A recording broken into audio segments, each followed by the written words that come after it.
Chapter 82. Xie Jingxing's lips curled into a smile as he got up to leave. He actually had the intention of ignoring this group of people. "Can you help me?" she asked. Xie Jingxing turned around and thought for a moment before nodding his head. "It is not impossible, but if you beg me, I will bring you out." Gu Yu's and Jingzhe's expression changed. This Xie Jingxing's temperament was so mischievous and his tone was so frivolous. Facing this handsome face, if it was any other female, they would have blushed and their heart would palpitate. If it was not for their eagerness to protect their mistress, one feared that Jingzhe and Gu Yu would not be able to get angry today. Mo Qing frowned. Shen Miao was Shen Xian's daughter, and was usually pampered and spoiled. She looked to have a stubborn temperament, and with Xie Jingxing's provocation, one feared that Shen Miao would fly into a rage. But out of Mo Qing's expectation, when Shen Miao heard it, she quickly said, "All right. I beg you, bring us out." Her words were spoken so quickly that Xie Jingxing could not help but choke. He carefully assessed the young lady in front of him. Even though she was begging him, her gaze was completely different, and her posture was calm. She didn't have the slightest intention of lowering herself to him. That feeling was very subtle, as if he was not asking for help, but was instead being ordered by someone high above. Not waiting for Xie Jingxing to speak, Shen Miao immediately said, "Little Marquis wants to go back on his words? You really have the heart of a villain." Xie Jingxing smiled and said softly to the person behind him, "Come out." But in a blink of an eye, a group of black-clad people swept over from all directions. With a rough calculation, there were more than 10 of them, which were comparable to the people that Prince Yu brought. Jingzhe and Gu Yu jumped in shock, and Mo Qing was also surprised. His martial arts were not weak, but he did not know when did so many people hide here. It was obvious that the other party's skills were above his. However, the young man in front of them was able to mobilize so many experts so easily. It was really hard to guess his identity. Xie Jingxing said, "Be more nimble in your actions. Do not beat the grass and alert the snake." The men in black bowed their heads in acknowledgement and disappeared into the night in the blink of an eye. Their movements were surprisingly consistent, and it was rare to have such temperament among the guards that were raised by Ming Qi. Shen Miao pondered in her heart and heard Xie Jingxing saying, "It will take some time, let's go from the other side." He turned around and walked in the opposite direction, looking very familiar with the layout of the temple. "Follow him," Shen Miao said. One did not know how Xie Jingxing's subordinates arranged, as they did not meet anyone along the way. Even to the southern pavilion where Shan Qing and Shen Yu stayed, there was not a single guard outside. After safely sending them over, Shen Miao said to Mo Qing, "You go back. The guards had their own place to stay."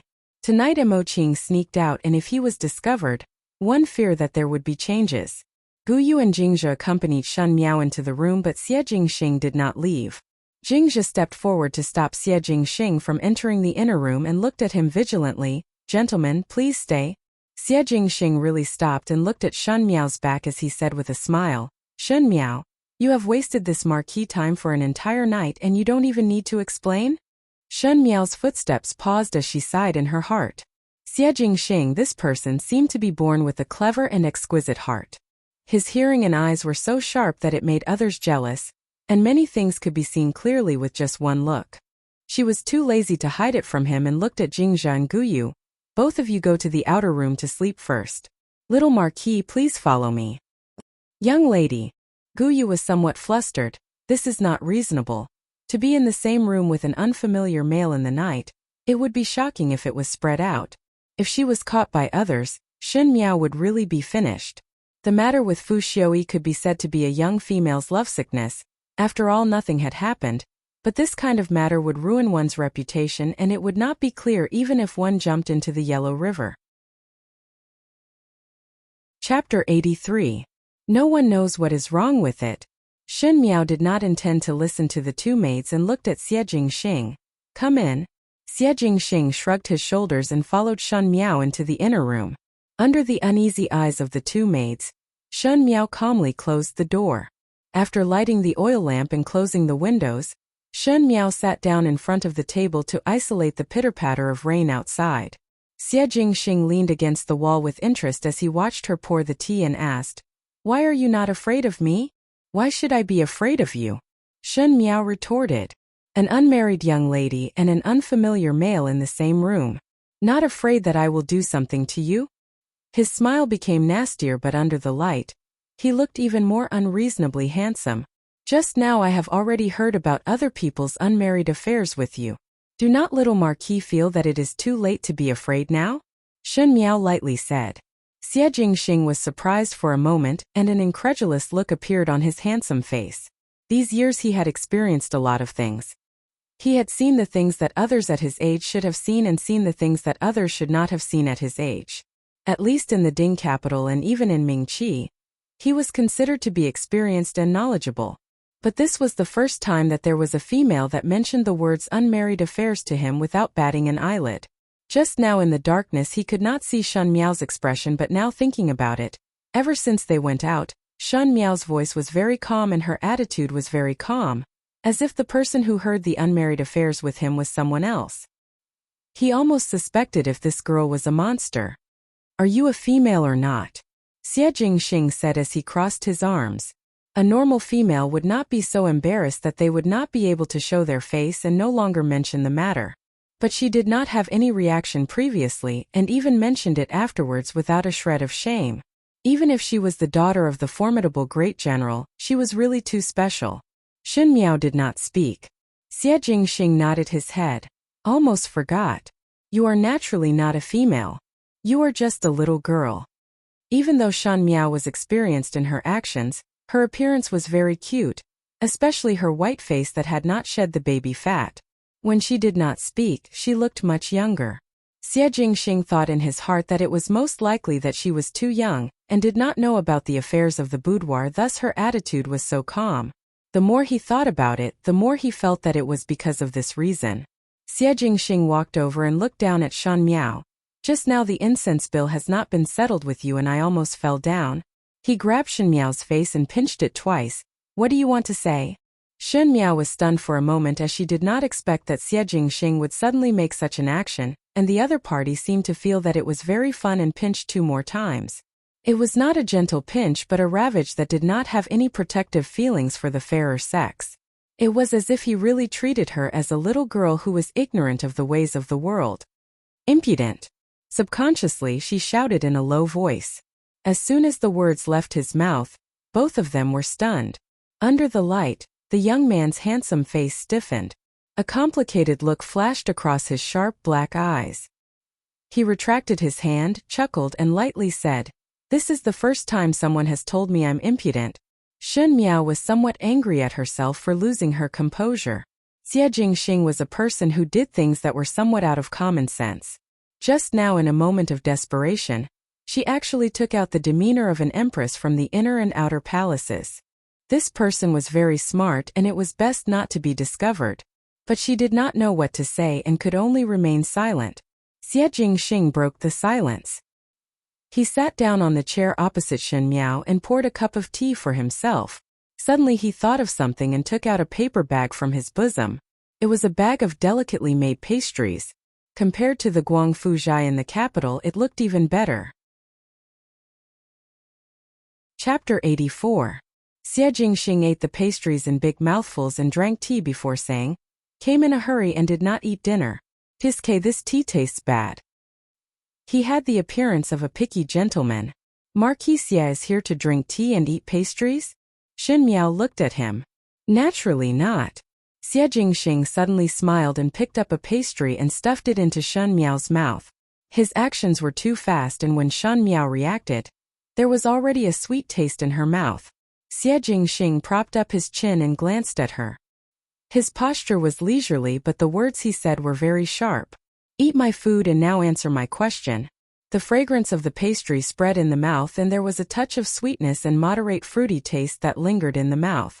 Even Shun Miao, who did not like to eat sweet, could not help but feel that it was delicious. "What is the relationship between Prince Yu and you?" Shun Miao looked at him. "You might as well ask me why did I do this tonight? If you are willing to say, I am all ears. Those who humiliate others will be humiliated. A tooth for a tooth, an eye for an eye." The expression in Xie Jingxing's eyes changed a few times and his lips curled up into a smile. His tone was somewhat inexplicable. You are really ruthless to put your older sister and that old dog Prince Yu together. To say that Prince Yu was an old dog, only Xie Jingxing, this kind of lawless person, would dare to say it. When they sent me out, they did not think that I am a younger sister. Shen Miao opposed with equal harshness. Her words were cold and she did not hide her disgust and contempt for those people. In the light, there was an indifferent expression and there seemed to be a fire burning in her eyes. Really a girl who does not know the immensity of heaven and earth. Xie Jingxing stretched his waist. Prince Yu of first rank will not spare you after this. That would also depend on if he has this ability. Shen Miao was unmoved.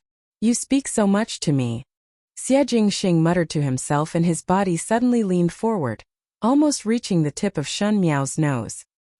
He was so close that even Shen Miao could not help but be slightly surprised. However, she did not wish to be overwhelmed in terms of aura, so she sat still without moving. The young man's face was extremely handsome, and the smile on the corner of his mouth was evil, but his voice was deliberately frivolous. He whispered in her ear, "Aren't you afraid that I'll tell others? Whatever the little Marquis likes to do. I am also very curious if the residents of the Marquis of Lin and had any movements to let the eldest son come to a long temple in the middle of the night to relax. It was not a coincidence that Xie Jingxing appeared here tonight. Moreover, he had brought a group of black-clothed men with extraordinary skills. His identity was even more shocking. There was no such thing as a coincidence in this world. Xie Jingxing did not come to see her. He was probably planning something and the two of them just happened to bump into each other. The young man's eyes were very beautiful. They were a pair of extremely beautiful peach blossom eyes. When he smiled, he could attract people's attention. However, when he was cold, he emitted a cold and dangerous light. For a moment, Shen Miao was overwhelmed by Xie Jingxing's imposing manner. It was not that she had not seen those people with pressure, the imperial family of the Qin country, the imperial family of Mingqi, and even those incomparably arrogant Xiongnu, but this person in front of her seemed to be more dangerous. You've got guts. He smiled. Likewise. Xie Jingxing stood up and swept a glance at her before lightly saying, "This marquis is not interested in the matters of the old dog. If you dare to reveal a single thing about tonight's matter, Shen family's girl, silencing a witness is not just for saying." When his words landed, he opened the window and flew out, disappearing into the night rain. The cool rainwater floated in through the window and floated onto Shen Miao's cheeks. The coldness climbed up her cheeks and the wind blew her mind awake, making Shen Miao let out a sigh of relief. Chapter 85. Dealing with Xie Jingxing was like walking on a tightrope. This youth was young but unfathomable. Every sentence seemed to be unintentional, but it was a roundabout way of probing. That kind of dangerous feeling made her uneasy. Even though she did not treat the residents of the Marquis of Lin and as the enemy of the Shen family, but the relationship between the two residences was very clear, so naturally Xie Jingxing would not have no ill feelings. Tonight's encounter, Xie Jingxing should be here to do something. He was different from the frivolous little Marquis Xie in the capital. The him in the rainy night was like a different person. Initially she only knew that Xie Jingxing had some ability, but now thinking about it, the secret of the residence of the Marquis of Lin and was not simple. Her gaze landed on the table. Xie Jingxing's unfinished snacks were still on the table. If not for these, everything seemed to be a dream without a trace. But now was not the time to think about these. Xie Jingxing was not that important to her now. Tomorrow. Everything would wait until tomorrow. At the back of the mountain, the pitter-patter of rain drenched the entire mountain, and there was a group of people standing under the tree. The youth in the lead was tall and slender. The rain drenched his clothes and also his hair, but he stood like a statue and did not move at all as he looked at the foot of the mountain in a trance. After a moment, somewhere at the foot of the mountain, a small firework suddenly bloomed. Rather than saying it was a firework, it was better to say that it was a small cluster of light, and it disappeared very quickly. It was only a moment of effort before it dispersed. The youth turned around and said in a flat tone, "It is done. Young master is injured." The middle-aged man at the side frowned. He lowered his head and looked at the fresh knife wound on his arm. Just now the incense in the room was targeted at males. Once inhaled, one would be led by desire and one would gradually lose one's rationality and fall into madness. The effect on females was not that strong as that girl had escaped a calamity. Even though his rationality was outstanding, he was not a saint and was afraid of an accident, so he could only use this method to stay awake. Let's go back and talk. Young master. The middle-aged man was somewhat hesitant and continued to speak. That young lady of the Shen family had seen today. Tai, it is just a little girl. It is not worthwhile for me to take action. The youth's beautiful peach blossom eyes flashed and his tone was rather cold.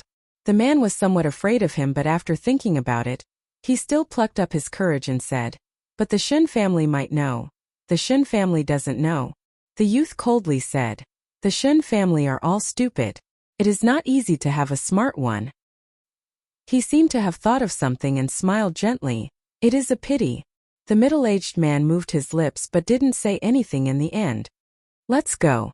At the same time in the North Pavilion, in the room that was adjacent to the innermost room, Ren Wanyun sat in front of the table. She only lit a small oil lamp and the flickering flame was like her heart. Xianglan said, "Lady, it's already the third watch, let's rest." Ren Wanyun shook her head and there was a little irritation on her face. "Cannot sleep?" She did not know why, but her heart felt uneasy, and she did not know where this uneasiness came from. And Gue Momo also said that everything went smoothly. Moreover, when she left the courtyard, she could hear the sounds coming from the innermost room. In the rainy night, she could not hear it clearly, but she could hear the sound of a woman crying and struggling. Although it was not very clear, the mournful and tragic tone was very clear. When Ren Wanyun heard it, her face turned red and her heart palpitated, but she could not help but feel fear and trepidation. There had always been rumors in the capital that Prince Yu of the first rank had many ways to play with females, and now it seemed that it was indeed so. Shen Miao would definitely have to suffer a bout of torture. Even though there was some fear in her heart, there was a sense of comfort in the fear. In the third household of the Shen family, Shen Miao relied on Shen Xian's backing, and no matter what happened, the first person outside would be Shan Miao.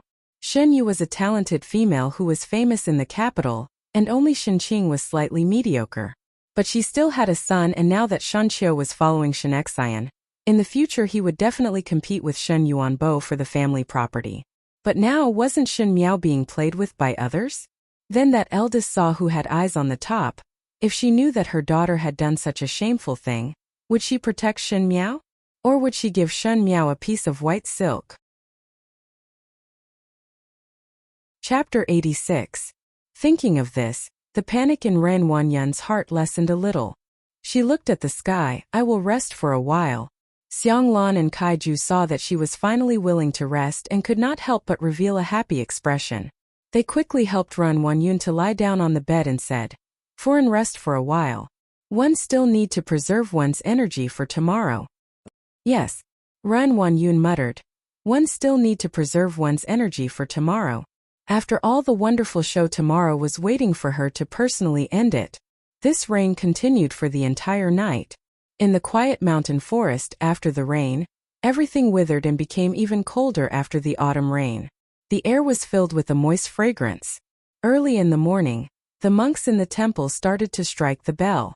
The dull sound of the bell woke up the person who was sleeping soundly. Ren Wanyun opened her eyes. This night she did not sleep well and kept having nightmares. She only fell asleep when it was close to dawn, and when she woke up, her forehead was full of sweat. "Foreign is awake." Xianglan went forward and said, "Wipe your face." After Ren Wanyun washed up, she looked outside. Outside the window, the tranquility after the rain had been restored and the birds were chirping happily. She smiled, changed into a bright-colored dress, and also that ruby-inlaid emerald flower. She was now middle-aged and was long used to wearing dark-colored clothes.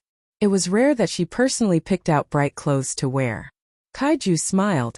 "Foreign's mood is not bad. Wearing such a bright color, one would be more spirited." Ren Wanyun looked at the mirror and smiled in satisfaction. Naturally, she was in a good mood and could be said to be overjoyed. After everything was prepared, she said, "Let's go. It is time to call my tired niece to have a meal." In the innermost room of the northern pavilion, it was quiet and there was not even a maid in the courtyard. When Ren Wanyun saw it, her gaze was rather satisfied. Thinking that Prince Yu handled matters very well, even the maids were sent away. If it was not for fear of causing trouble, she would have wanted to immediately announce to the world that the person inside had lost her chastity. It was just that for the following methods she temporarily held it back. You go and knock on the door, she said to Xianglan, and a trace of disgust flashed in her eyes. She also looked down on dirty women, but she had forgotten who was the one who caused Shen Miao to become like this. Fifth young lady. Xianglan walked to the door and knocked. First foreign is here. There was no sound from the other side of the door, as if there was no one there. Fifth miss, first madam is here, Xianglan continued. But after knocking on the door for a long time, no one answered. Ren Wanyun sighed and said with a smile, this fifth lady really has the temperament of a child. The sky is already bright and she is still so mischievous. It will not do if the time to burn the incense is delayed. Let me do it. She walked to the door, gently knocked on the door and softly said, fifth sister, it's time to get up and eat. After eating we still have to burn incense. Don't be willful. Still, no one in the room answered her. Ren Wanyun turned around and was somewhat helpless. She did not know if she was explaining to herself or to someone else as she softly said, never mind, just directly push the door open and enter. Wu Jie's maids are also ignorant. Leaving without permission like this. When we get back, we must punish them properly. Finished speaking, he was about to push the door open and enter. Second aunt. A light voice sounded in the silence. Ren Wanyun was surprised for a moment and thought that the voice was coming from inside the room, but she heard Xianglan and Kaiju speaking in unison, fifth young lady, second young lady. She turned her head back in surprise and saw Shen Yu and Shen Miao standing together. Today Shen Miao was wearing a snow-white silk dress and a moon-white cloak embroidered with peonies. At first glance it was as if she was in mourning.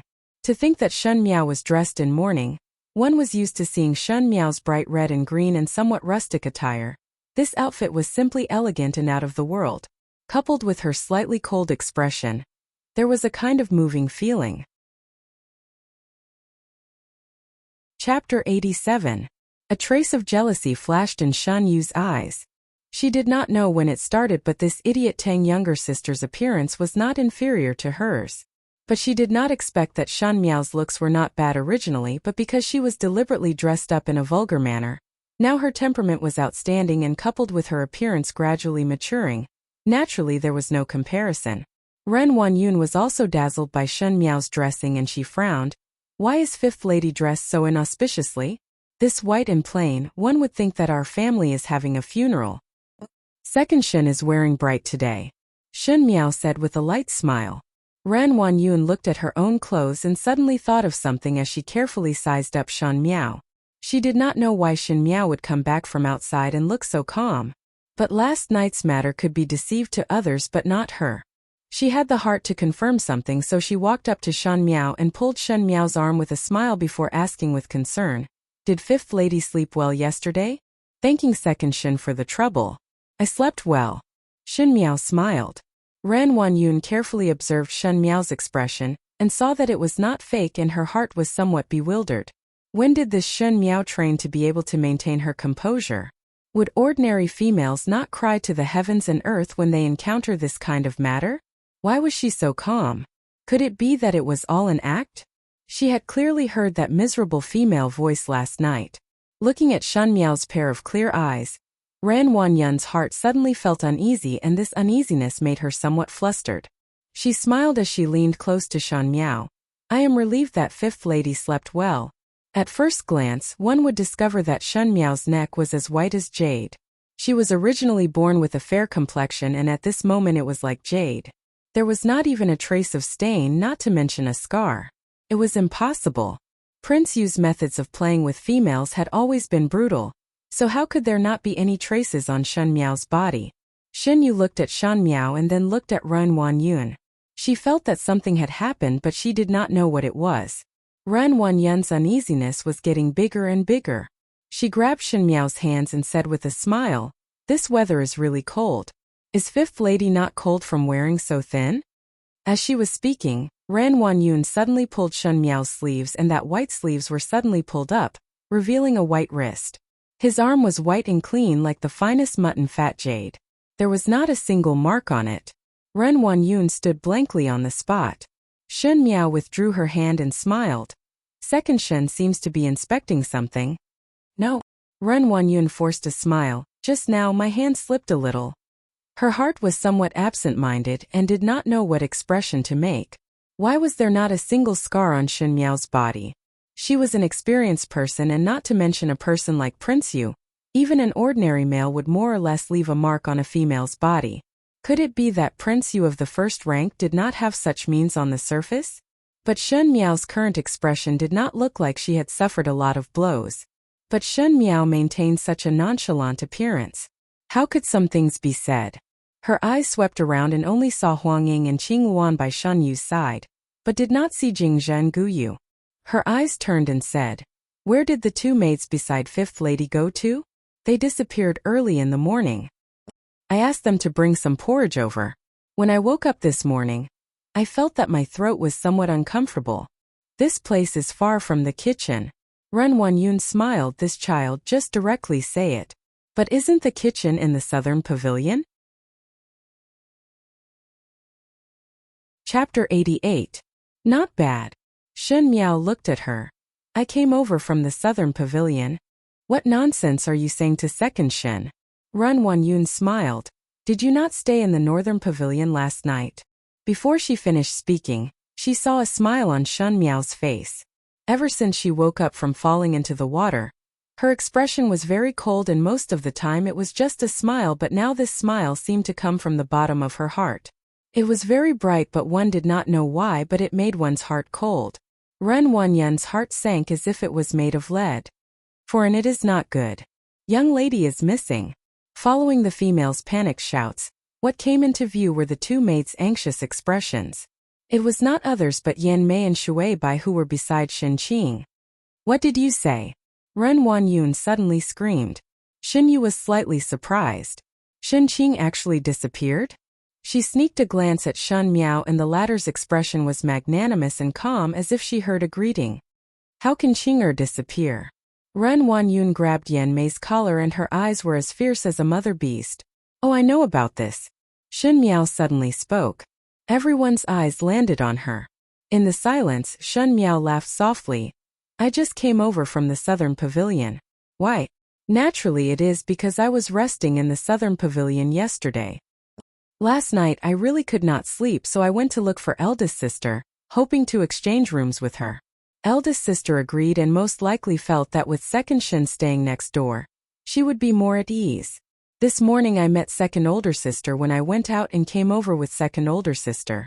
I wanted to thank eldest sister for being so considerate to exchange rooms with me. With every sentence she said, Ren Wanyun's heart sank a little, and at the end, it was as if despair was overwhelming. The flesh on her cheeks trembled slightly and her eyes turned red, like a wild beast that was about to go crazy. Seeing Ren Wanyun like this, Shen Yu was somewhat afraid.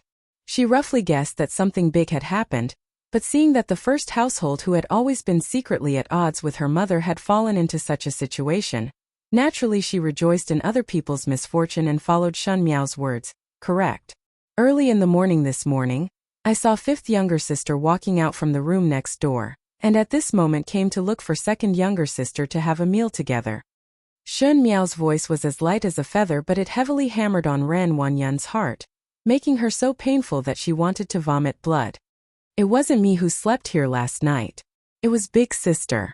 Ren Wanyun covered her heart and took 2 steps back, almost fainting on the ground. The one who stayed here last night was not Shen Miao, but Shan Qing. Then the female that Prince Yu was playing with was her Qing'er. Those mournful and miserable cries were all made by her Qing. She was just next door, separated from her daughter by a wall, yet she allowed her daughter to be humiliated. How could she accept this? This must be fake. This was impossible. Ren Wanyun's heart was about to break. She looked at the tightly closed door, and for a moment, she did not have the courage to open it. She did not dare to think and did not dare to see what kind of tragic state it would be after opening it. In the midst of the dizziness, she still remembered that she must not let Shen Yu and Shan Miao see what was inside. If it was spread out. She barely squeezed out a smile that was uglier than crying. You all go back first. I just asked, and Qing'er is still sleeping. Let's not wait for her. Shen Miao smiled. Second Shen really know how to joke. Just now one did not know that Big Sister was resting inside, and now you said that you have spoken to Big Sister. Could it be that Big Sister is hiding something? No. Ren Wanyun flatly denied it. When this action fell into Shen Yu's eyes, she felt that it was strange. Shen Miao's eyes moved, but she shouted towards another figure that was walking over. Gue Momo. May I trouble you to help Second Shen open this door? Gue Momo bent her waist as she walked over. Today she was also instructed to come early, and at this moment she had not clearly seen the scene in front of her. When she heard Shen Miao's words, she thought that Shen Miao had already spoken to Ren Wanyun and felt guilty. Gue Momo did not look at Ren Wanyun's face. Otherwise she would be able to see that Ren Wanyun's face had turned ashen. Because Gue Momo was close to the door, it was too late for Ren Wanyun to stop her. She then heard a creak sound and the door was slowly pushed open. Everything seemed to be silent. An intriguing smell wafted out from the door. Chapter 89. The doors slowly opened, but no one went forward to take a look. The rooms of Wulong Temple's pilgrims were spacious and not as gorgeous as their own residence. In addition, this room was specially selected and was even more spacious. That big bed was in the middle of the room, and there was not even a screen to cover it. Because of this, everyone could see the situation in the room at a glance. Shen Yu was the first to scream. She saw the scattered clothes on the floor and it was really torn to pieces. The blanket on the bed was casually thrown to one side, and the books on the table were all swept to the floor. The teapot was also broken as if it had experienced a catastrophe. However, the most surprising thing was not this. The female on the bed was lying on the bed, and she was almost not covered with a quilt as she was half lying on the side of the bed. On her back, there were spots of red marks and there were also some bloodstains and bruises. It was a ghastly sight. There was also a blood-stained whip under the bed that had been split into two halves. Looking at the marks on the female's body, one could see that the whip was broken. Heavens! Shen Yu covered her mouth and stepped back. Who is that? Could it be eldest sister? She suddenly turned her head to look at Ren Wanyun. Since Shen Miao said that she had exchanged rooms with Shan Qing, the one in the room at the moment should be Ren Wanyun. But everything in front of her clearly showed that something had happened to Shan Qing. Even an unmarried daughter like her knew that the scene in front of her was clearly the traces of a female being violated. Gue Momo also did not expect that there would be someone else in the room. Just now when she heard Shen Miao's words, she thought that Shen Miao had already discussed it with Ren Wanyun and was about to enter the room to talk. In the end, she was already surprised to see a female inside. Could it be that there were other females that were also played with by Prince Yu last night? If that was the case, her task would be ruined, but Shen Yu's words almost made her soul fly away. Shen Qing? The female lying inside was Shen Qing? When Yin Mei and Shui Bai saw Shen Qing like this, their hearts almost turned cold. With such a thing happening to their young lady, there was no way for them to survive. Both of them looked at each other and saw the despair in each other's eyes. They knelt down and kowtowed to Ren Wanyun. Ren Wanyun stood there blankly. Second aunt, are you not going to let me take a look? Shan Qing asked softly amidst the silence. Her tone was calm, as if she did not see the tragic scene in front of her. Ren Wanyun turned her head and saw the young girl looking at her quietly. Great waves rose in her chest, but she quickly suppressed it.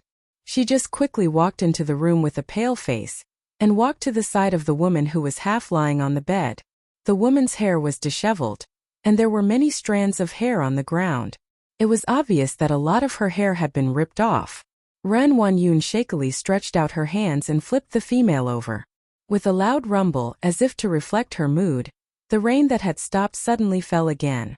Amidst the accumulated dark clouds, the sound of thunder startled everyone's ears. Ren Wanyun painfully closed her eyes. The woman in her embrace was Shan Qing. The closer he looked, the more shocked he felt. Shan Qing's face was extremely swollen. It was obvious that she had been badly abused. At this moment, there wasn't a single piece of flesh on his body that wasn't damaged. One of her hands was bent into a strange position, as if it had been broken. Prince Yu was too ruthless. But the person she hated the most was Shen Miao. All of this should have been added to Shen Miao, but now it was her Qinger who suffered. To be tormented to such a state, The rest of Shen Qing's life was almost finished. She could not wait to bite Shen Miao's neck, drink Shen Miao's blood and eat Shen Miao's flesh. Ren Wanyun was after all the head of the Shen residence, so even at this time, she was able to restrain herself from going crazy. Instead she trembled as she instructed Xiang Lan, "Go find a carriage and immediately descend the mountain." Chapter 90. But Xiang Lan looked at her fearfully. "Foreign, at this moment it is raining heavily outside and one is unable to go out." The high mountains and deep valleys of Yongjing Peak were already bumpy, and with the washing of the rain, it was incomparably muddy and one was unable to move forward. If one were to forcefully go down the mountain, one feared that there would be an accident due to the slippery road. One could not go out in this kind of weather. Then what about Qing'er? Ren Wanyun finally could not hold back and screamed out loud. She gave a slap to Xiang Lan and said fiercely, "Then what about my Qing'er?" Outside the room, Shen Miao quietly watched. She stood under the eaves and looked at the rain that covered the landscape and seemed to cover some dirty tricks. The one who should be insulted like this was her. But now the one who let Shen Qing suffer such humiliation was also her. Hearing with one's own ears that her own daughter was humiliated for an entire night, she could have saved but instead stood by and did nothing. Whenever Ren Wanyun thought about it, would she feel a piercing pain in her heart? Would it be as painful as the news of Wanyu's death? Now she wanted to bring Shan Qing back to the city for treatment, but had to stay here because of the heavy rain. Unable to advance or retreat, would Ren Wanyun, who was flushed with success, feel a trace of despair? Go find a doctor. No matter what method, go find a doctor. If you cannot find a doctor, then you will die here. Ren Wanyun screamed at Xiang Lan. Most likely Xiang Lan had followed Ren Wanyun for so many years but had never been reprimanded by Ren Wanyun like this before. She felt wronged and afraid as she covered her face and quickly ran out. When she ran out, she could not help but look at Shan Miao. It was obvious that everything was planned, and the one who was resting here last night should be Shan Miao. How could it be so coincidental? Shen Qing had never been a person who was easy to talk to. And now that she had a grudge against Shan Miao, she would not agree to change rooms with her. There was definitely something fishy about this matter. She saw that the plain-clothed young female was slender and graceful and clearly had delicate and pleasing brows, but one did not know why there was an evil aura around her. "Kaiju, go and call a few people over and close the door," Ren Wanyun said with her teeth clenched. When the door was closed, it was as if there were two worlds inside and outside the door. Shen Yu had not recovered from the shock as she looked at Shan Miao and said in disbelief, "Fifth younger sister. Was eldest sister humiliated?" Shen Miao declined to comment. Prince Yu of the first rank really intended to play with the other party and left before dawn. He also understood that for a lady from a noble family, having her reputation ruined by an unknown person was the most terrifying thing. But thinking that Prince Yu was not a fool, he would be able to discover some clues soon. After all, this trick was so simple that it was a little violent. She was still immersed in the unfamiliar words and did not know that when her current appearance fell into Shan Yu's eyes, Shan Yu's heart trembled and she quivered. "Fifth younger sister. Could it be that you harmed eldest sister?" Last night it was obviously Shen Qing who stayed in the southern pavilion and Shan Miao who stayed in the northern pavilion, but at the end they changed positions and after that this matter happened. If the room was not changed, the one lying there would be Shan Miao. And with Shen Yu's understanding of Shan Qing, Shen Qing would definitely not give the room to Shan Miao. Could it be that all of this was done by Shen Miao? Shen Yu looked at Shan Miao as if she was looking at something terrifying. But one heard Shen Miao lightly laugh. "Second older sister.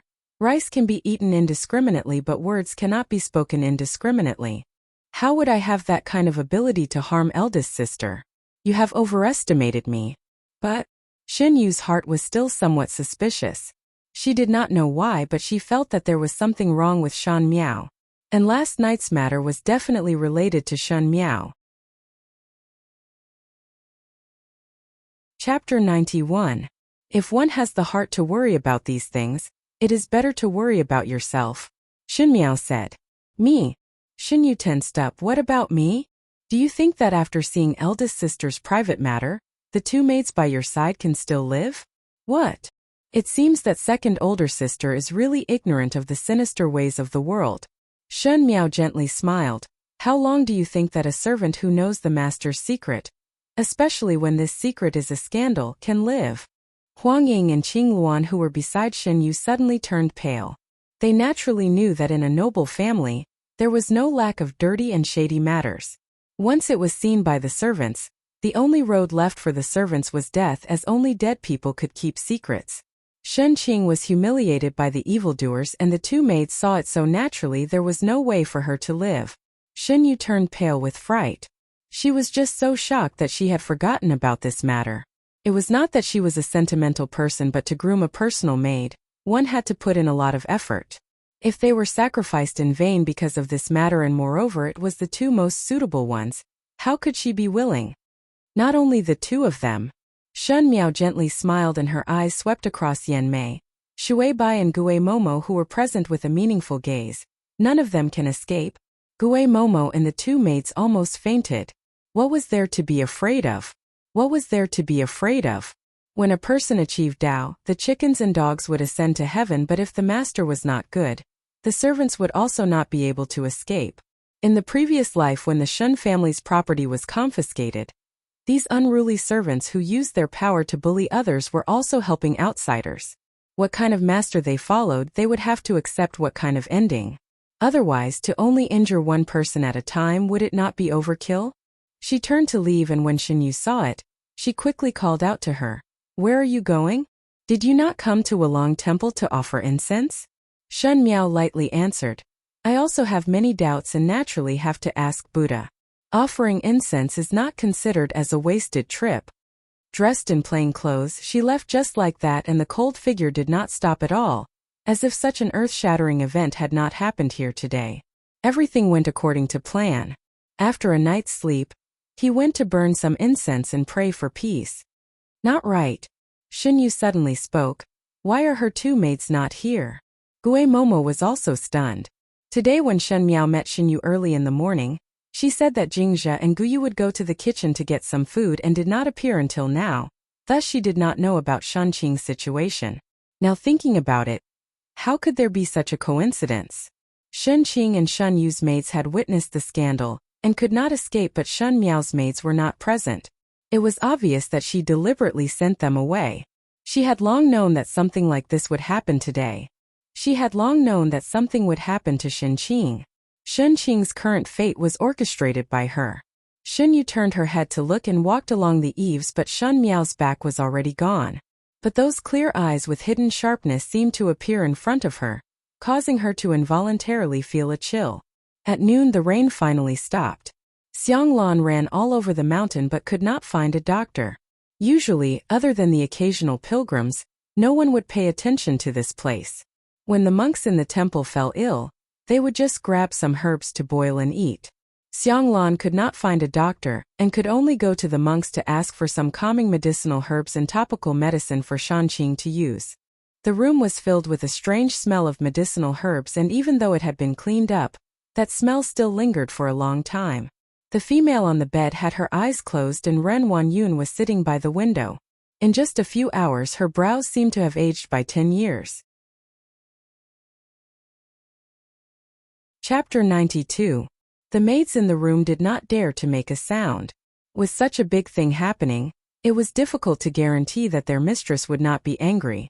When Ren Wanyun was staring at the curtain in a daze, suddenly Shen Qing, who was on the bed, moved. She quickly lowered her head and called out, Qing. Shen Qing opened her eyes, and when she saw Ren Wanyun, her eyes revealed a look of horror as she reached out to grab Ren Wanyun's face. Let me go. Go away. Save me. Qing, or I am your mother. I am your mother. Do not be afraid, mother is here. Ren Wanyun's heart felt as if it was being cut by a knife, but Shan Qing seemed to be unaware of it as she struggled with all her might and kept staring at the ceiling as she screamed crazily. Xianglan and Kaiju quickly went forward to help hold her down. Shen Qing was like a crazy person without any consciousness, and Ren Wanyun did not recognize her at all. With such a struggle, all the medicine that was applied was ruined, and those bloody wounds were revealed in front of Ren Wanyun. Ren Wanyun's face was filled with pain, and she could not help but scream out, "Ah, foreign." Xianglan and Kaiju were shocked and afraid in their hearts. Ren Wanyun had always been one who had her own ideas, and would be able to calmly deal with any big matters. In these few years she had seen quite a lot of big winds and waves, but now she was forced to this point. The two maids who had followed Ren Wanyun for so many years could not help but be shocked. "Where is Shen Miao?" Ren Wanyun spoke aggressively. "Fifth young lady is in the temple," Kaiju said cautiously. "Take good care of Qing'er. If anything happens to her, both of you do not need to live anymore." Ren Wanyun turned around and walked out of the door.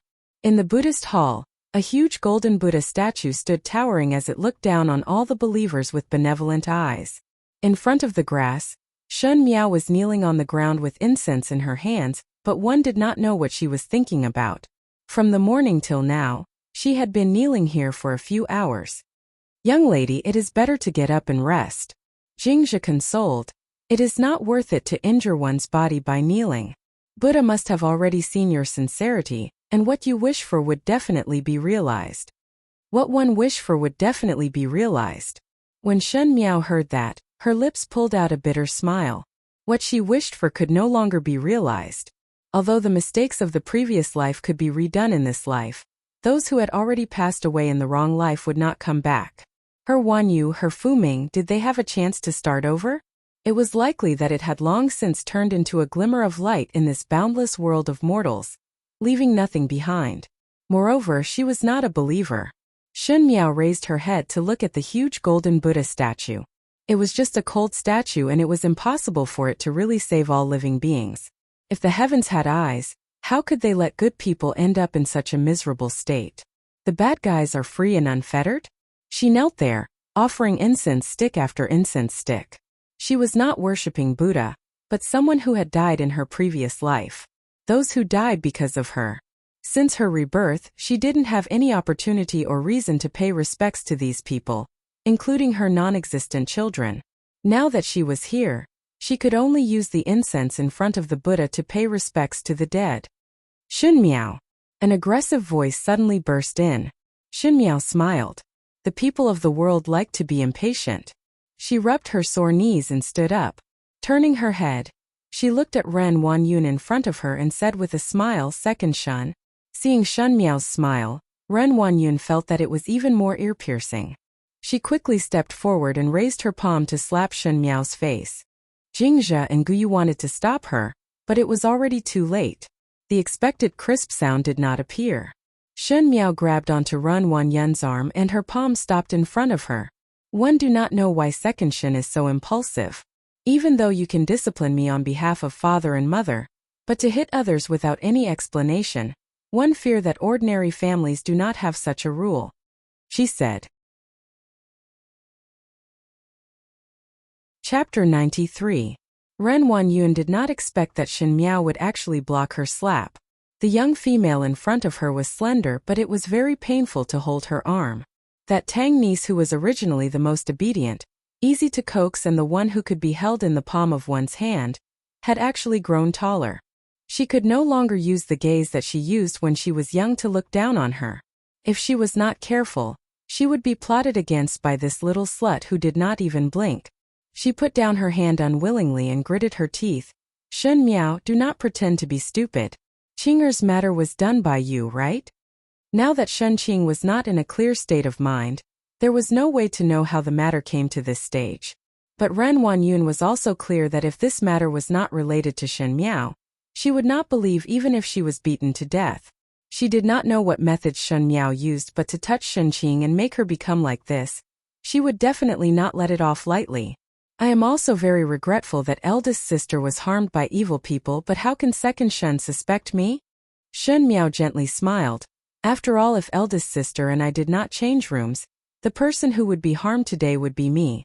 I am not able to do such a dangerous thing. Then the person who would be harmed today would be me." It was better if she did not say it, but when she said it, Ren Wanyun felt that her brain was jumping and hurting. She clenched her hands tightly and her eyes were like a sinister snake. "That should be borne by you. It was you who let Qing'er be harmed in your place." When Jingzhe and Guyu saw Ren Wanyun like this, their hearts were shocked and angry. They were shocked that this second foreign who had always put on a kind appearance had shed all pretense of cordiality and was actually so cruel.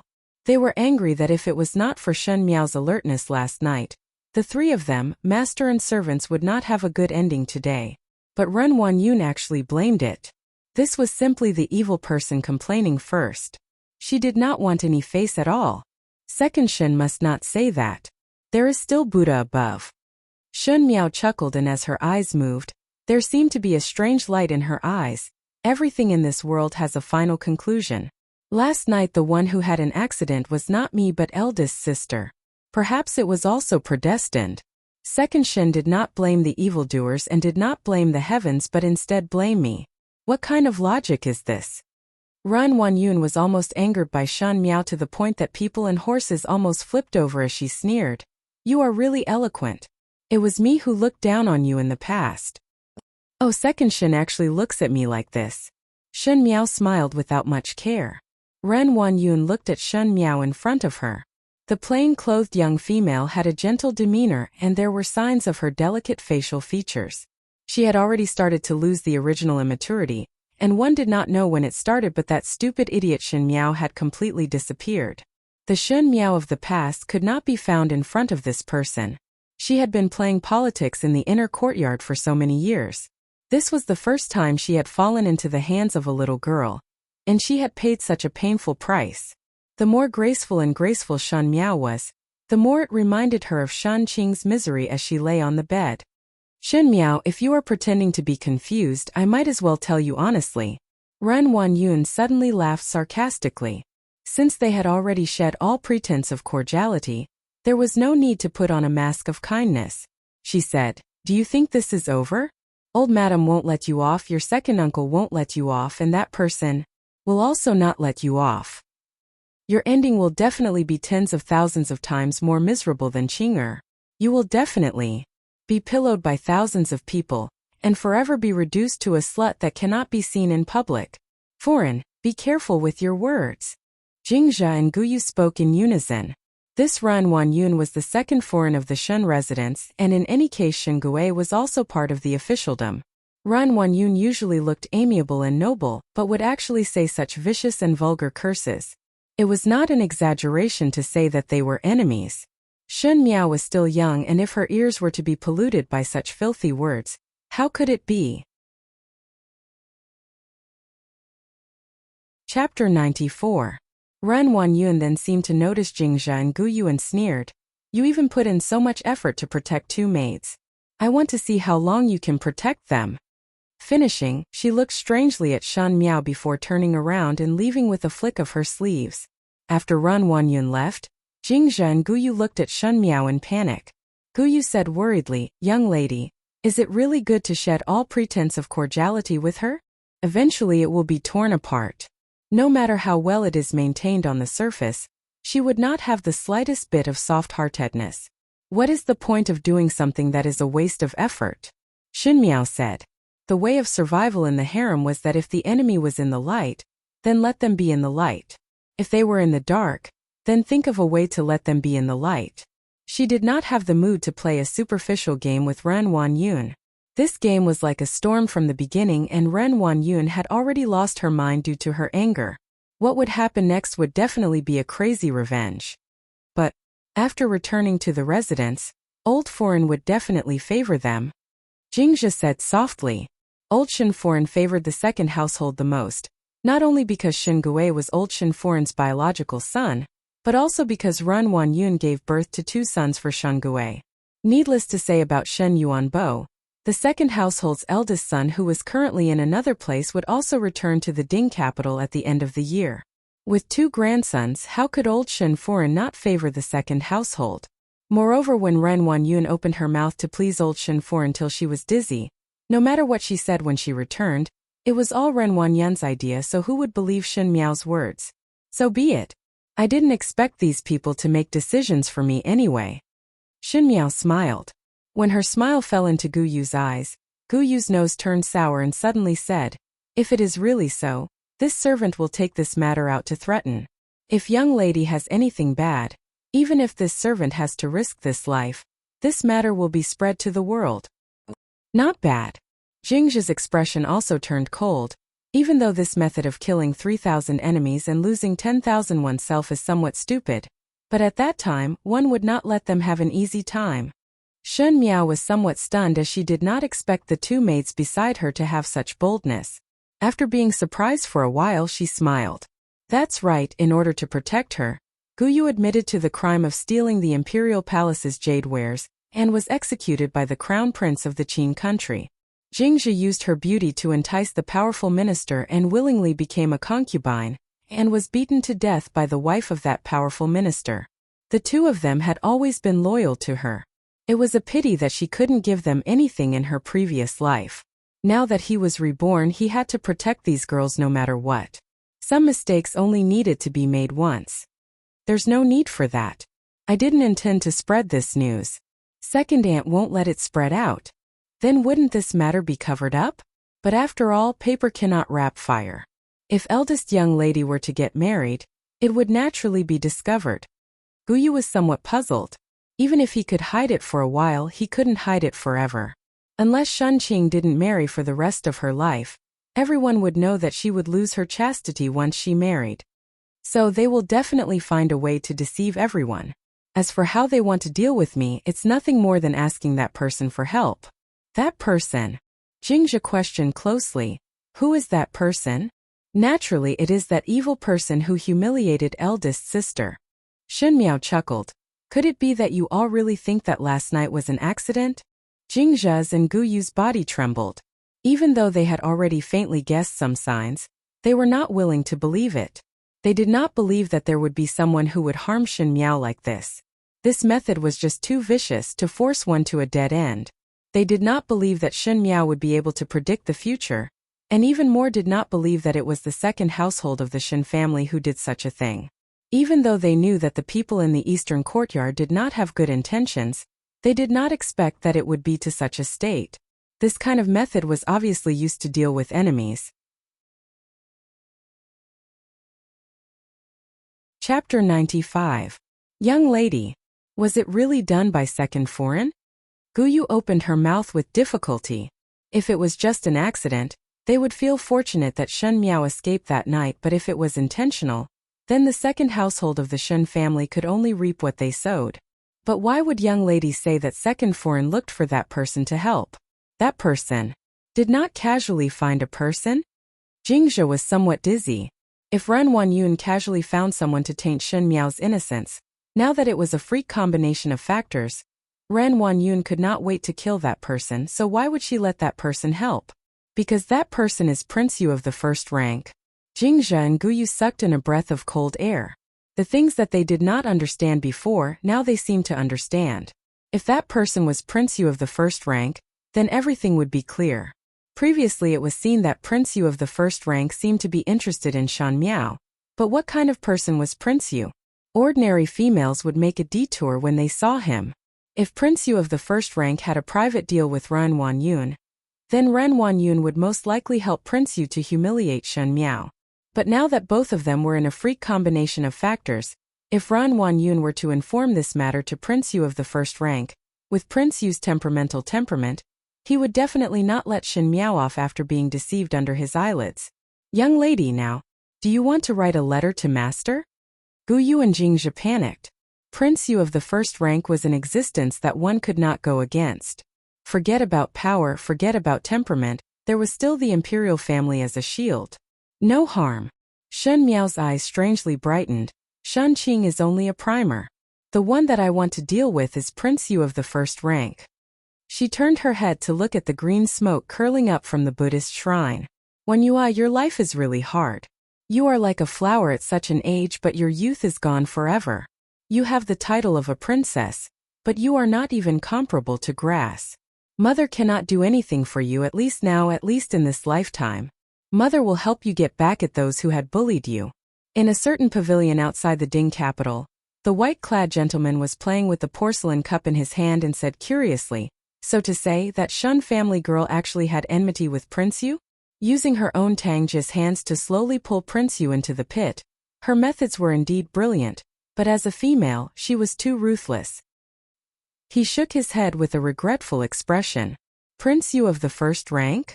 The purple-clad youth opposite him smiled, and the pair of eyes on his handsome face were as sharp as a blade.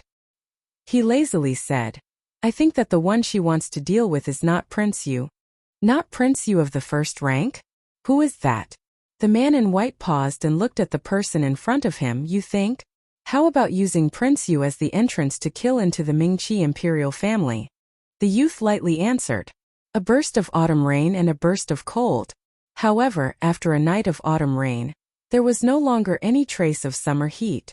Even the rising sun in the sky seemed bleak and bleak. In the Shun residence, the eastern courtyard was still a busy scene. It was Old Foreign's birthday at the end of the year, and Old Shun Foreign loved extravagance, and would start preparing for the birthday a few months in advance. The expenses were naturally not small, as Ren Wanyun was in charge of the money. Even though Ren Wanyun ate a lot of it, but every time it was done it looked rather imposing. And the matter of writing the invitations and sending the wooden paper to the Furens and young ladies of the residence fell on the third household's Furen, the talented female Chan Ro-chio.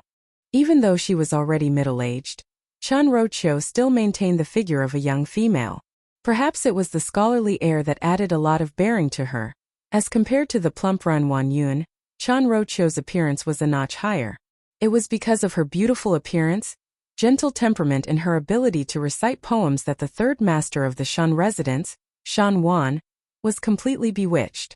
After being married for many years, even if Chan Ro-chio did not have any children and only had Shin Yu as a daughter, other than the 2 tongfang that old Shin Foreign stuffed into him, Shun Wan did not have any other concubines.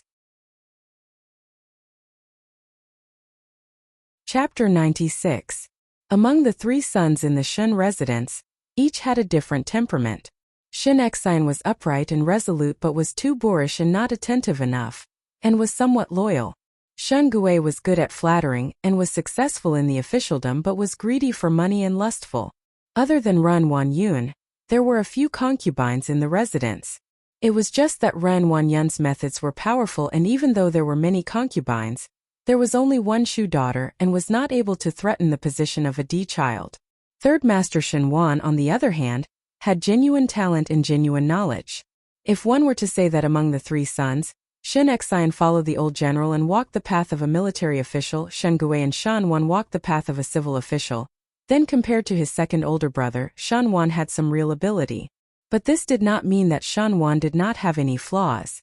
He did not like beauties and only had Chan Ro-chio as his official wife, but he placed too much importance on power and only wanted to climb up.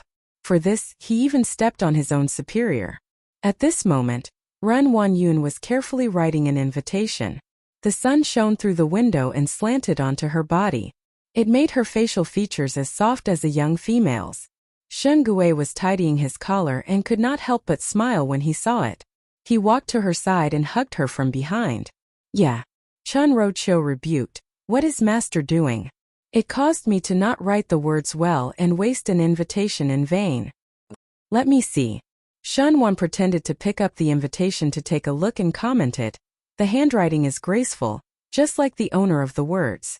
How is it not written well? Chan Ro-chio's pretty face blushed. When Shen Wan saw it, his mind could not help but sway. Even after so many years, this wife of his still had a kind of attractive magic that made him unable to see other females. This was Chan Ro-chio's brilliance. There were so many daughters in the Chan family, but only she could firmly grasp her husband's heart. It was not because of anything else but her forbearance. Whatever type of female Shen Wan liked, she would become that. One's character could be changed, one's clothes could be changed, and one could cater to one's liking. After a long time, a male would be like raising a cat or a dog and would only have one in his eyes. Second sister-in-law should be back today. Chan Ro-chio snuggled in Shan Wan's embrace. One do not know if Yuer is used to the food in the temple or if the mountain roads are bumpy. Shen Wan laughed. What are you blindly worrying about? Second sister-in-law will not let Yuer starve or freeze. Seeing that Chan Ro-chio still had a worried look, he said with a smile, you always treat Yuer as a child. Now Yuer is already so big and would reach the age of marriage in a few years. What will you do then? When Yuer marries, I will naturally pick a perfect marriage for her. Since Yuer is getting married, I will pick a perfect marriage for her. That night when old Shin Foreign spoke to Ren Wanyun and Chan Ro-chio, she proposed to secretly give Shen Miao to Prince Yu, and as Prince Yu wished to support the second and third household of the Shin family, Chan Ro-chio told her husband about it. Shen Wan naturally agreed. He had been infatuated with power all his life, but no matter how he climbed up, his power and reputation were all inferior to Shen Xian. He was jealous of the first household for many years and did not have any feelings for Shan Miao. If Prince Yu obtained Shen Miao and was happy, he would promote him in the official circles. To Shen Wan it would be an unexpected joy. As for Shan Miao's future, Shen Wan did not care at all if she could live well in the rest of her life. One do not know if second sister-in-law's matter is settled. Shen Wan's expression became serious. When Chun Roqiu saw it, her heart slightly sank. She knew that her husband had always placed power first. Even though Chun Roqiu did not care about the first household, but for females, it was inevitable that the fox grieves for the rabbit's death. This time Ren Wanyun suddenly mentioned to go to a long temple to offer incense, and those in the know knew that there must be some hidden reasons. One feared that after this trip up the mountain, when they return, they would hear Shen Miao's grievous news. Chapter 97. Do not worry, she said softly. Second Saw has always done things properly. This matter, it should be a foolproof plan. Hope so. Shen Gui nodded his head. Just as both of them were talking, they suddenly saw Chan Roqiu's first-ranked maid Shirqing running in with a flustered face.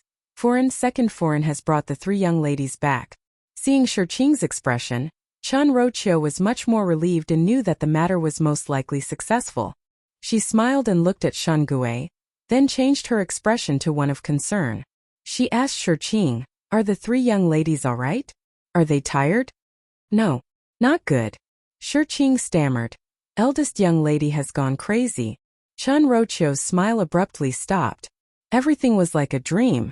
The orderly Shen residence was in a mess in just a short day. Shunqing had gone crazy. The second household's Ren Wanyun usually had the air of a matriarch of the household. Even though she always had a smiling face, her thunderous methods were seen by everyone. No matter how her character was for so many years, the Shen residence did not have any problems under her management, and her ability to manage the household was recognized by everyone.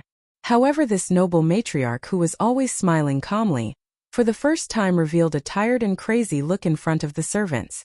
If it was not for the maids beside her, one feared that others would have thought that she was a crazy woman that ran out of nowhere. And the young lady in her embrace was really an out-and-out lunatic. She kept screaming and struggling, and even old Shen Foreign was alarmed, even though one did not know the reason. But the fact that the eldest young lady of the Shen family had gone crazy was true. But the Shen residence was also very taboo with regards to this matter. Those maids who saw Shunqing's crazy state were all sold out. It was said that they were sold out, but who knew if they were buried in a mass grave? The two maids by Shunqing's side, the two maids by Shan Yu's side, and even Gue Momo were all locked up. As a result, only Shen Miao was unscathed. In Rongjing Tang, old Shen Foreign sat on the high seat and her face was taut. Her eyes were staring at Shan Miao, who was standing in the middle, like a poisonous snake that wanted to eat people.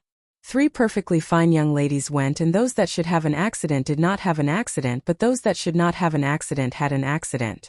The person who was supposed to bear all this was standing here, but it was the second branch's Shunqing who had suffered.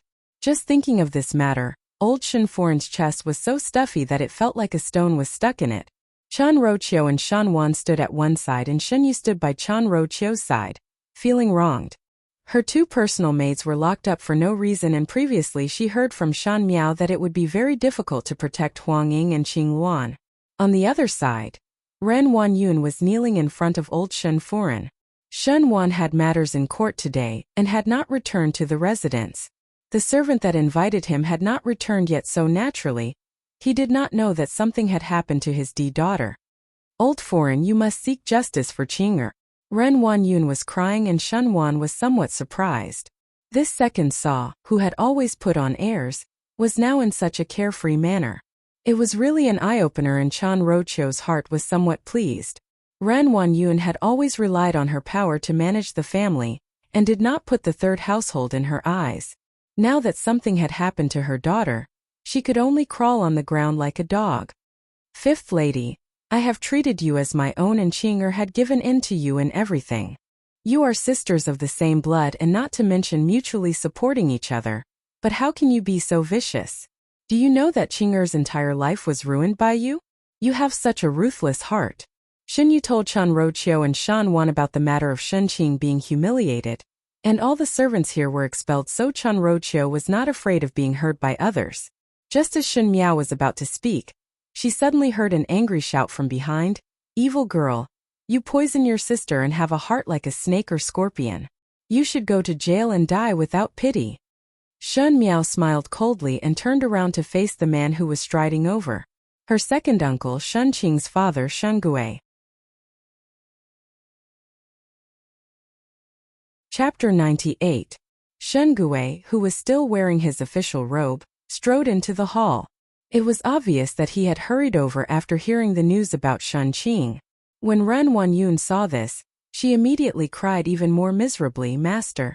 Qing'er, the relationship between Ren Wanyun and Shen Gui was not that deep, otherwise Shen Gui would not bring concubines into the residence one after another. Even so, Shen Gui and Ren Wanyun still treated each other with respect. Not because of anything else, Ren Wanyun was able to manage the Shen residence in an orderly manner, and was also able to be on good terms with the Furens of Shen Gui's colleagues. As a good wife, Shen Gui was quite satisfied with Ren Wanyun, so he would definitely not drop the face that he should give. Shen Miao. Shen Gui turned his head and looked angrily at the young female in the hall. He knew the reason why Ren Wanyun brought the 3D daughters to a long temple. Bringing the 3D young ladies of the Shen residence was to prevent others from gossiping. Who would have thought that it was his daughter, Chen Qing, who was in trouble? The servant who came to pass the message secretly told him that everything was Shen Miao's doing. Even though he felt that it was inconceivable, but now he had to vent his anger on one person. Since he couldn't vent his anger on the second branch, he would push all the blame onto the first branch. You harmed your sisters with vicious methods.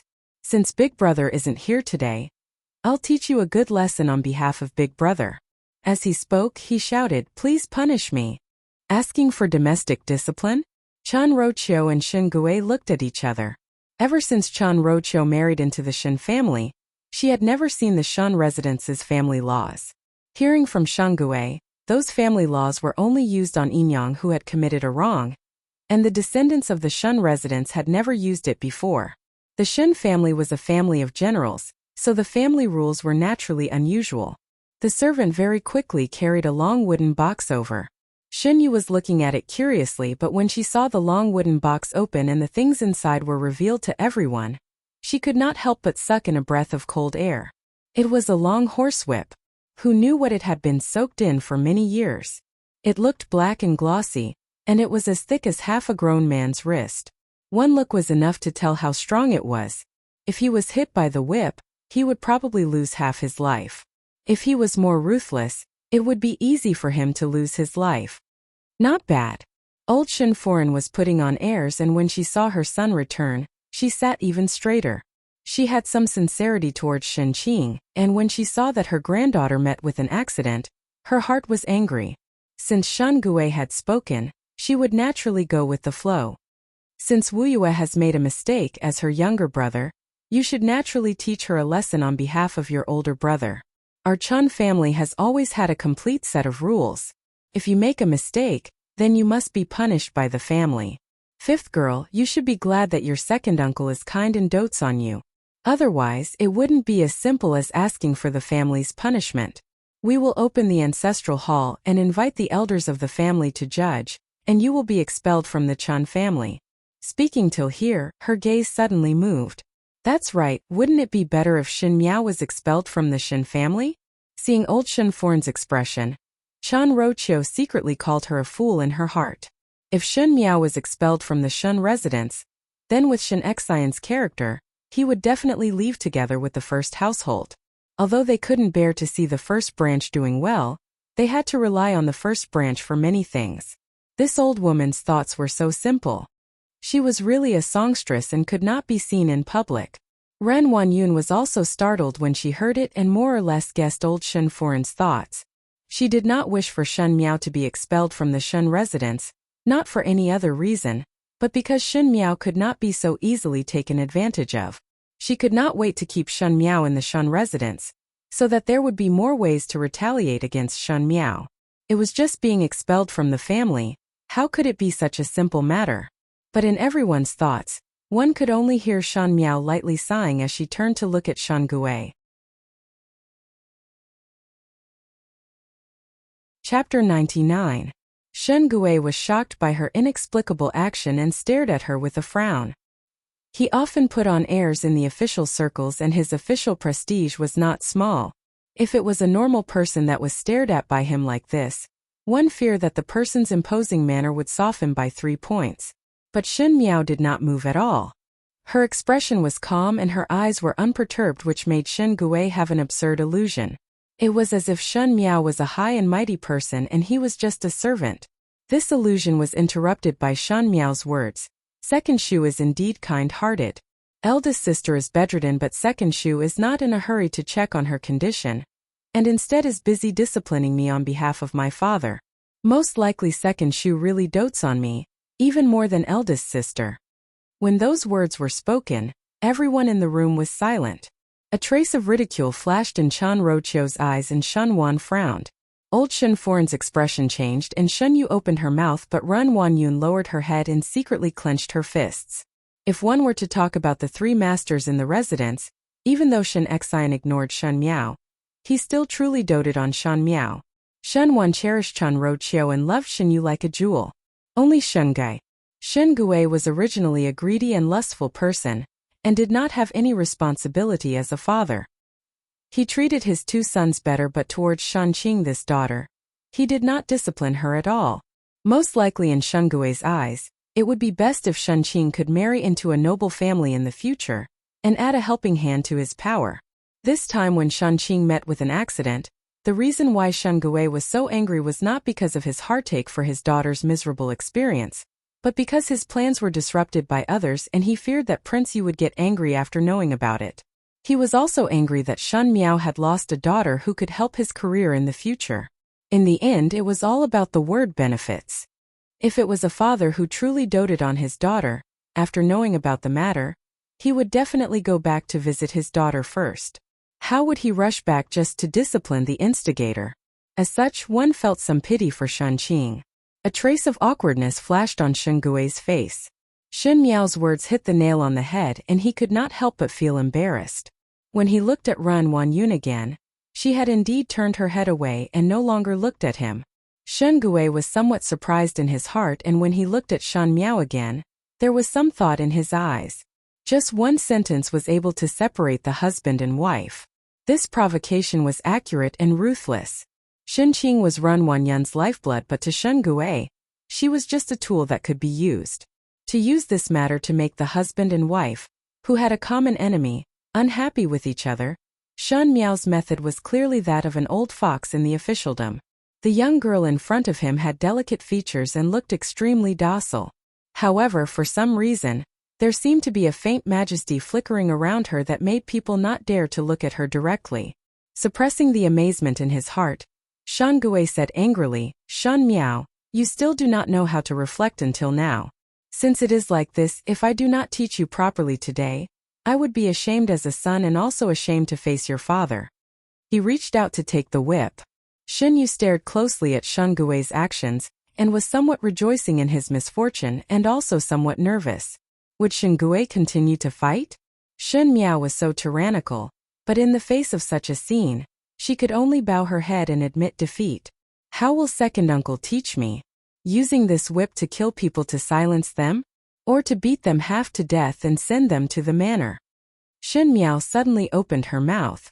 Shen Gui's actions froze. Shen Wan was also startled.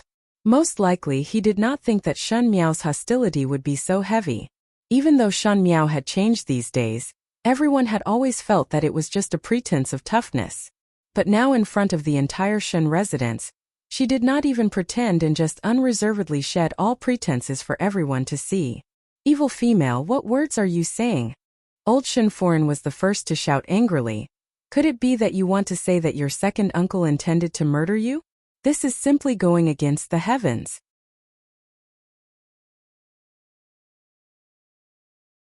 Chapter 100. Yes, fifth mother. How can you say that?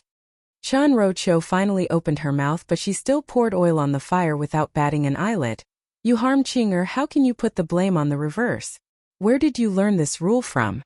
Chan Rocho thought that if Shen Miao and the second household were both injured, then her Shen Yu would be like a fish back in water in this Shen residence.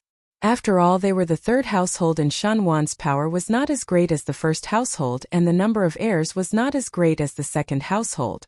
If one did not use some means, this huge Shen residence would only be taken advantage of by others. Ren Wanyun cried as she kowtowed to old Shen Furen. See, fifth lady hates us like this. She harmed Qinger but did not repent and even wanted to tarnish master's reputation. To be this arrogant, it is obvious that she is using eldest Bo's power to bully us. Could it be that she learned this from eldest Bo? How would a young lady like fifth lady know so much? There must be someone behind her who taught her to do so. We and eldest Bo support each other, so how could eldest Bo's family treat each other like this? Ran Wanyun's tearful complaints were extremely loud and put herself in a weak position. The tougher she was usually, the weakness that she showed at this moment made others believe that what she said was true. Unfortunately, she dragged Shen Xian into it. Dragons have reverse scales and the current Shen Xian was Shen Miao's reverse scale. Her eyes swept across everyone in Rongjing Tang. They were like tigers eyeing their prey. They were one family and they could turn black into white and the dead into alive. Being surrounded by them, she was like a piece of fat meat that fell into the mouth of a hungry wolf. But what could these glib tongues do? There were so many females in the inner palace who could speak well, but how many of them were left behind, and how many of them became fertilizer for the flourishing flowers in the imperial garden? Second Shen kept saying that it was I who harmed eldest sister. Then let me ask Second Shen a few questions. Can Second Shen help me dispel my doubts? Ren Wanyun was surprised for a moment, and when she met Shen Miao's clear eyes, she did not know why she felt a little guilty. But when she saw the surrounding people, she was relieved. Everyone here were on her side, so what ability did Shen Miao have to reverse the universe? Ask away. She wiped her tears. All right. Shen Miao's lips hooked up. Let me ask. That day Second Shen stayed next to eldest sister and was very close. If anything happened, how could Second Shen not hear it? Ren Wanyun was stunned. If eldest sister had resisted, she would have made a sound. That day, eldest sister's body was full of scars. I think she would have struggled to call for help. Second aunt was so close, why didn't she hear it? Could it be that he heard it but was too tired to come out to take a look? Ren Wanyun wanted to open her mouth to refute, but her palms broke out in cold sweat. Of course, maybe second aunt didn't hear the call for help at all. Why? It's naturally because big sister didn't call for help at all. Big sister, why didn't you call for help?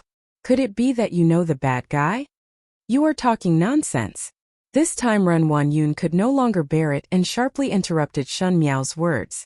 In the end, Shen Gui and Shan Wan were men and their thoughts were not as meticulous as women. They did not think too much about the matters of the inner courtyard. But Chan Roqiu and Ren Wanyun almost immediately understood. The gaze that looked at Shen Miao was filled with fear. Naturally, the former was shock and the latter was fear. Shen Miao's words were very scary. Yes, that day Ren Wanyun and Shen Qing's room were so close. If Shen Qing called for help, how could she not hear it? If she heard it, why did she not go over to take a look? Could it be that Ren Wanyun did it on purpose? Naturally, Ren Wanyun would not deliberately harm her own daughter, but at that time the one who stayed there should be Shan Miao. Ren Wanyun had no reason to harm her own daughter, but it was not impossible to harm her Tang niece. Shen Miao directly said it out, and those secret plans in Ren Wanyun's heart appeared in front of everyone. Chapter 101. And the other possibility that she thought of was that Shen Qing did not call for help at all. Why was that? Could it be that it was intentional that she did not call for help after suffering such humiliation? Why was it intentional? This kind of matter, if it was a small matter, it would be that she was humiliated by the villain, and if it was a big matter, perhaps Shen Qing would be accused of having an illicit relationship with another. This world was not easy for women, and it was better to be safe than sorry. Once a rumor started, it would be very difficult to extinguish it. Shen Miao smiled gently. Second Shen, I think that there are many points of doubt in this matter. Since Second Shu is fair and reasonable, Why not send me to the Yaman's Inspector General's office and have an open and honest trial? I will definitely tell everything that I know to Darren and let Darren decide. Perhaps even know who the villain is. No. Ren Wanyun and Shen Gui spoke at the same time. Ren Wanyun said no because she was afraid that there would be complications. If Shen Miao were to say those words just now, people with discerning eyes would be able to see that there was something fishy about it. There were many large families in the Ding capital, and it was all right to hide these things, but once it was spread out, it was not that no one would be able to see the truth of her murdering her cousin's niece. Moreover, if this matter was really set out, did Shen Qing still want her innocence? If those rumors and slanders were to spread, one feared that Shen Qing would use a piece of white silk to end her own life. Shen Gui said no, but it was the complete opposite of what Ren Wanyun thought. He was afraid that this matter would implicate Prince Yu. Now that Prince Yu was able to support him because of Shen Miao. Originally this matter was already messed up as Shen Miao and Shen Qing's identity had changed. After Prince Yu knew the truth, he would definitely be furious, and if he were to be implicated in any other case and cause trouble for Prince Yu, one feared that Shen Gui's career as an official would be exceptionally difficult. Therefore, the husband and wife who were aggressive just now stopped Shen Miao's suggestion in unison. Then what else does Second Shu want to do? Shen Miao's eyes swept over the long horse whip in Shen Gui's hands and casually asked, "Still want to request for the family law?" The people in the room were silent for a moment as Shen Yu stared at Shen Miao incredulously. Even Shen Yu could see that she was threatening. As if to reflect the surprise in everyone's heart, Shen Miao laughed softly. "If Second Shu were to request for the family law, there is no way, but I have always had a stubborn temperament. That scoundrel wanted me to carry a crime that does not belong to me. When father returns, I will definitely think of ways to report to the Yaman." The meaning behind her words was, today Shen Gui had hit her, and in the future when Shen Xian returned, she would definitely complain and even urge Shen Xian to go to the Yaman to complain, saying that she was the perpetrator. Who knows who she would be suing in the end? "Second uncle, are you going to invite him or not? If you're going to invite him, please hurry up." Shen Miao's clear eyes were smiling and there was a hint of ridicule in her words. "After all, there are so many people and I cannot escape."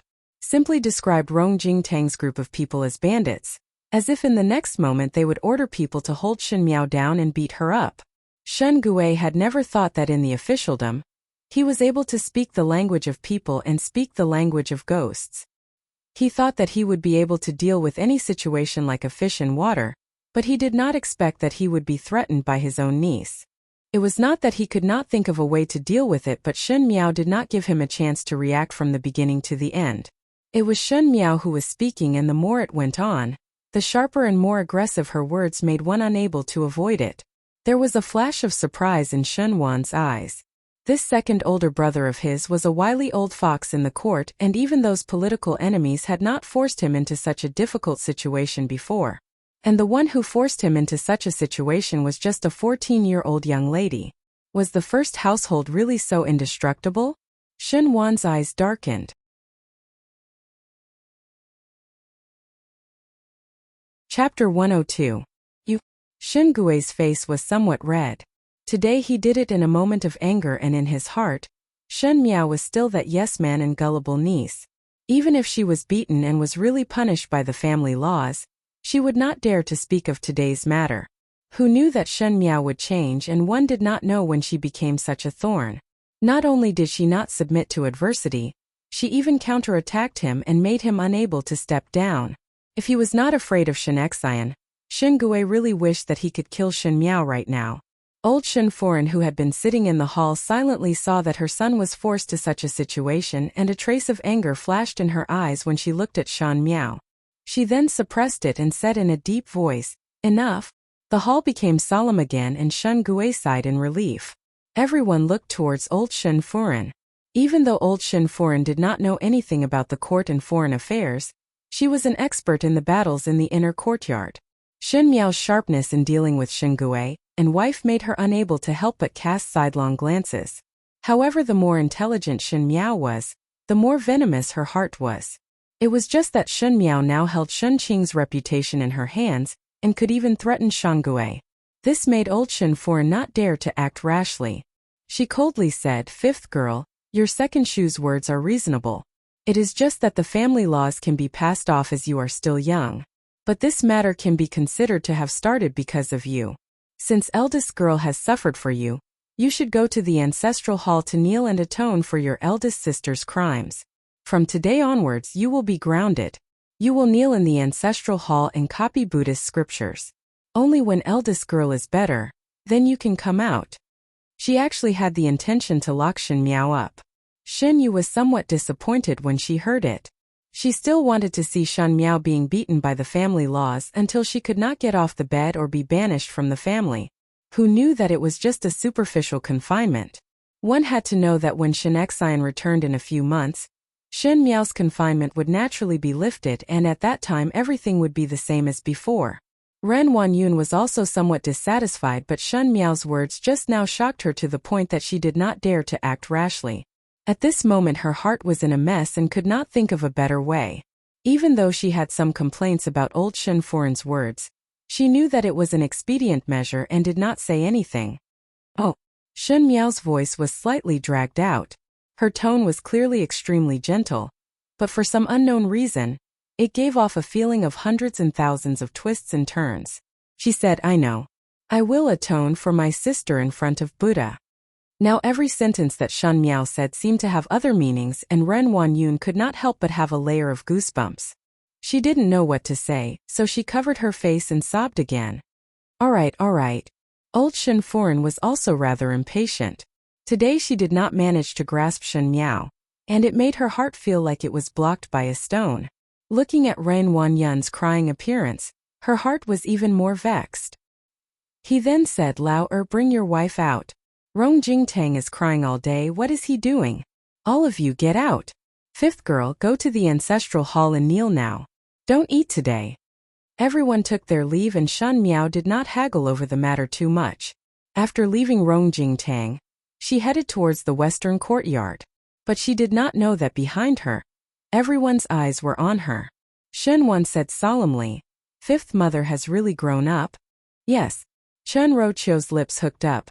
This time fifth mother is really an eye-opener. Mother. Shen Yu spoke softly. Fifth younger sister is somewhat scary. Her unperturbed expression in Wulong Temple made Shen Qing suffer such a loss and still able to escape unscathed. Even Shen Yu felt a trace of fear. She did not know when that good-to-talk and stupid Tang younger sister had such ability.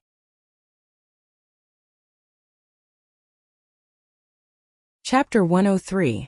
What is you afraid of? Shen Wan caressed Shen Yu's head. It was clearly a loving expression, but the words that came out were gloomy. Just a little girl who does not know the immensity of heaven and earth. Sooner or later she will pay the price. Shen Miao really entered the Shen family's ancestral hall, as old Shen Foreign had arranged. The Shen family was a military family, and the ancestral hall was dedicated to their ancestors. These ancestors had laid down such a prosperous family business for the Shen family on horseback. Unfortunately, in this generation the Shen family was also united in appearance but divided in heart, and was not far from decline. Old General Shen's branch was initially very prosperous. Unfortunately, in a war, the few brothers of the Shen family were all killed in battle, and only old General Shen managed to escape alive. Old General Shen gave birth to 3 sons, but only one of them took the path of a military general. Now on the surface the Shen residence still inherited its original glory, but other than that formidable great General Shen Xian, it was an out-and-out scholarly family, which was quite ironic. Is young lady numb from kneeling? Guyu asked. Jingzhe and Guyu also followed into the ancestral hall. Shen Miao was worried that Ren Wanyun would do something behind her back. Previously in Wulong Temple, she had deliberately sent Jingzhe and Guyu away so that both of them could escape the fate of being silenced. But in the huge Shen residence, everyone had their own ulterior motives, so it was better to leave it by one side. Ren Wanyun's hands were too long and would not dare to make a move in front of her. Even if it is not numb, the humidity in this place is heavy.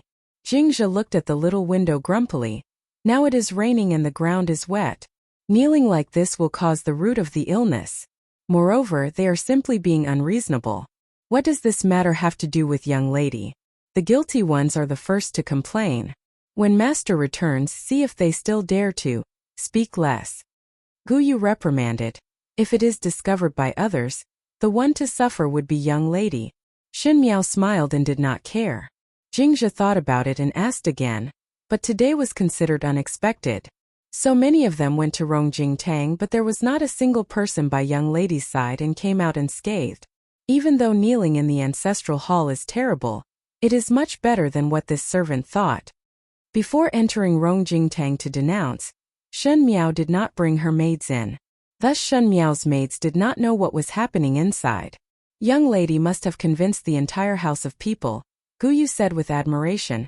Not afraid even when facing so many people, young lady is now more and more like master's demeanor. So many people. Shen Miao could not help but laugh in her heart. It was just a small Shen residence and just a bunch of clowns that could not be seen in public. At the beginning when Fu Xiui wanted to change the crown prince, all the officials stood on the side of Mei Foran and Fu Shang. Her Fu Ming was almost under house arrest at that time and she wore the Empress court dress and faced the officials in the throne room, arguing with them, and every word she said was filled with tears of blood. How weak was the power of one person. She was the noblest woman in the world, and she had married the noblest man in the world, but she couldn't even protect what her son deserved. No one stood beside her, and she could not retreat, because there were people to protect. It was precisely because she had failed to protect the precious person that she was using even more violent methods this time. Cruel, heartless, hypocrisy, cunning. It did not matter. As long as the tip of the blade was aimed at the enemy, as long as the enemy was the one who fell, even if the process was more cruel, she alone would block the sin, so what? She closed her eyes and the ancestral tablets were in front of her. Shen Miao softly said, "The ancestors on horseback, if your spirits are still alive, please bestow me the sharpest arrows and the fastest horses. Please bless me to kill my enemies with my own hands."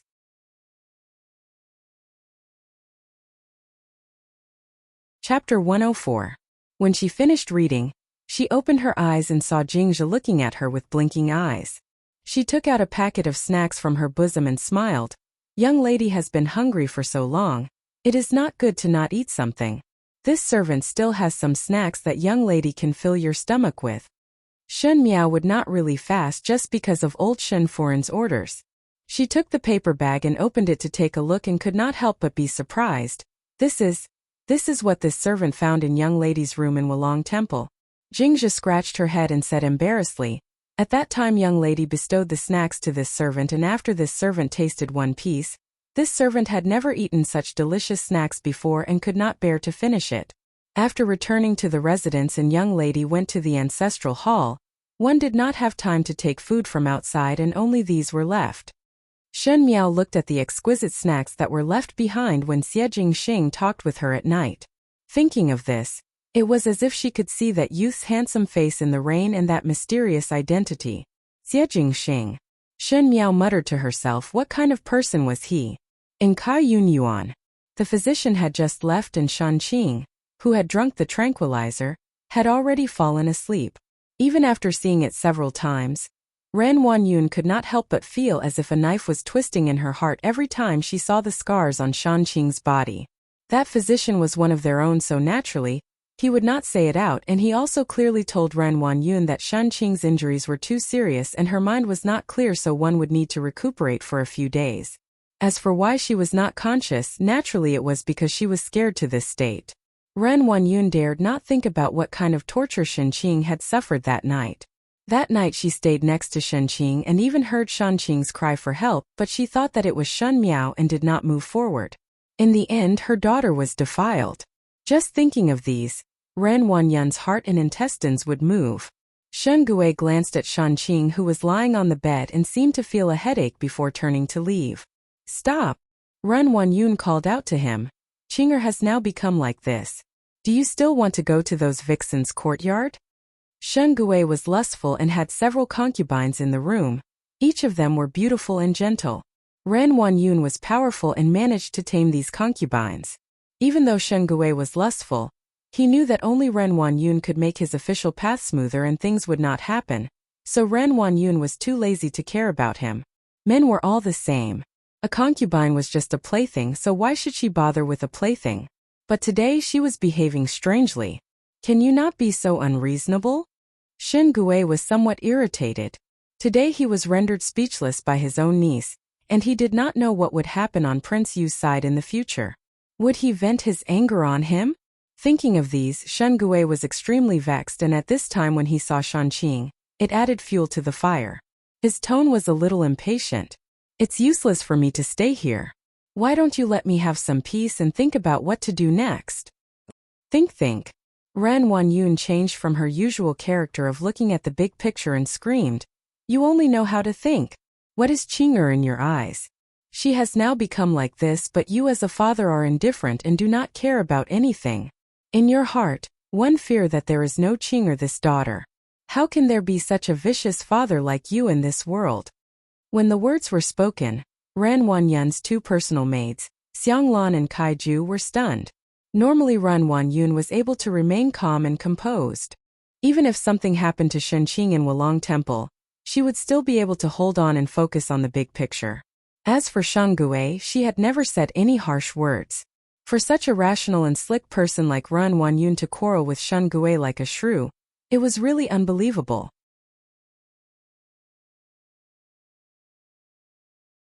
Chapter 105.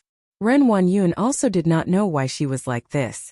Seeing Shan Gui's appearance, the words that Shan Miao said in Rong Jingtang previously echoed in her ears.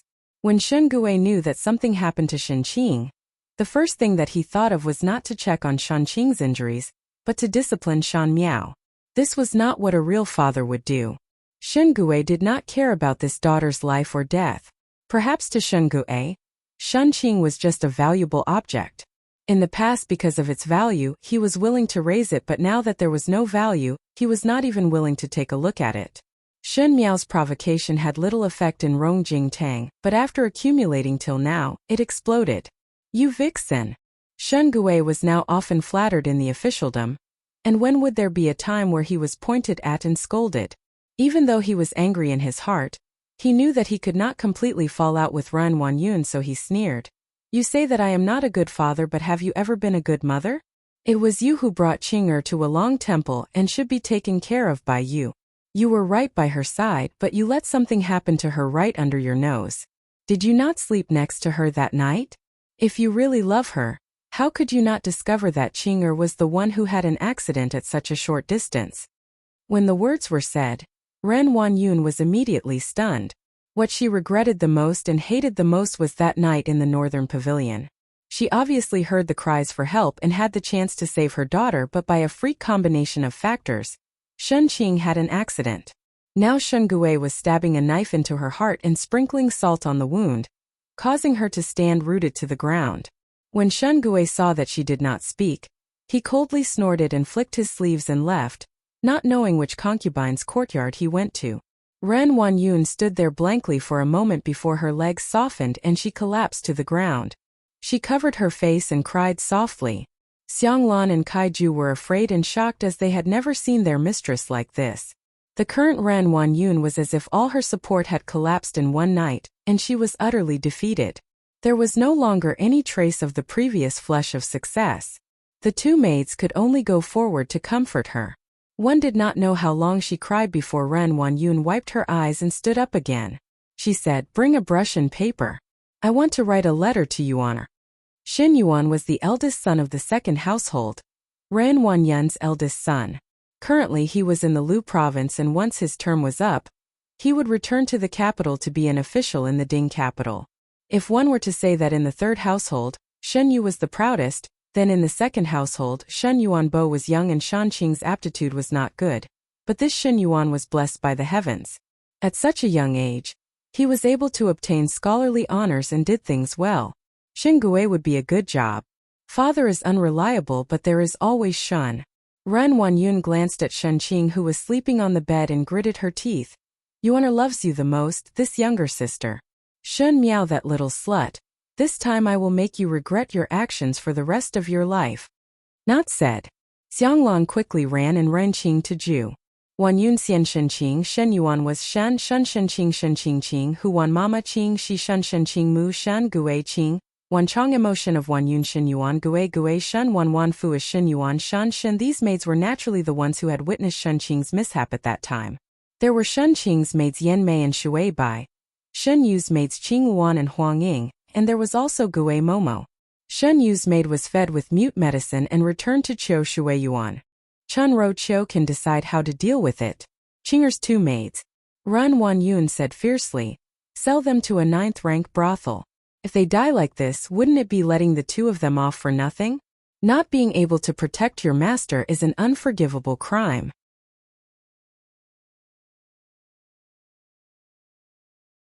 Chapter 106. Kaiju could not help but shudder. The brothel and the brothel were not the same. The ladies in the brothel could choose to sell their skills or their bodies, but the ladies in the brothel were all in the flesh business. The 9th class brothels were the lowest class among all the brothels. The people who worked there received the most rude and inferior people. Because they worked as laborers, those people naturally couldn't be said to have tender and protective feelings for the fairer sex. Some of them were even extremely rough. And the ladies could not stop receiving guests all day long. From morning to night, the money that they received would not belong to them, and would be directly handed over to their mother. If one day they got venereal disease, they would not even be able to take medicine. They would find a mat and throw it out. It was very common for them to freeze to death, starve to death, or be bitten to death by dogs. So generally, the people who were sold to the 9th ranked brothel were either servants who had committed heinous crimes or had enmity with the master.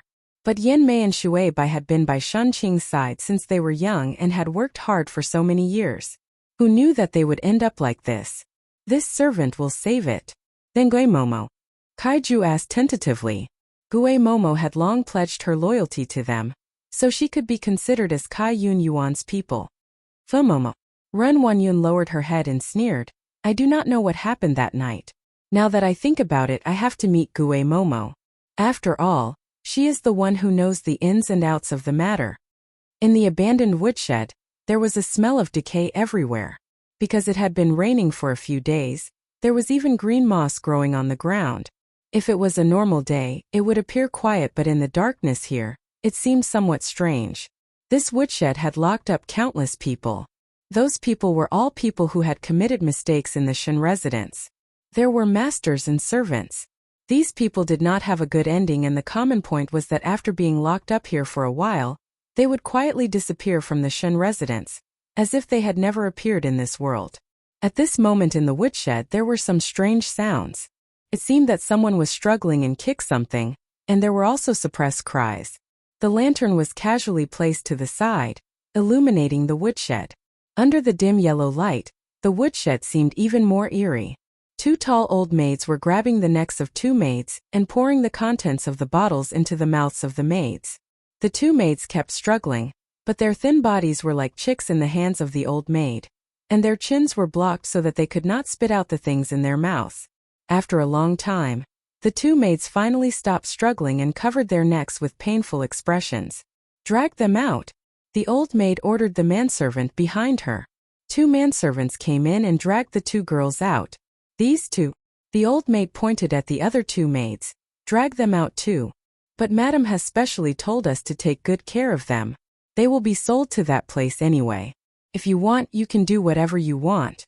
When the 2 servants heard this, they revealed looks of desire. When they looked at the 2 maids again, there was only despair left on their faces. Seeing that they were almost done, the 2 old maids got up and were about to go out. Madam, did Madam say what I should do? A figure suddenly jumped out from the dark corner and hugged the leg of one of the old maids. What should this old servant do? That person was none other than Gue Momo. Momo, do not be anxious. That old maid pulled Gue Momo's hand away from her leg and said in a strange tone, since Madam values Momo so much, she must have made plans for Momo. Just wait and see. After that, he left without looking back. The room was suddenly plunged into darkness again. Gue Momo shrank in the corner with an expression of extreme fear. No one was willing to die and she wanted to live.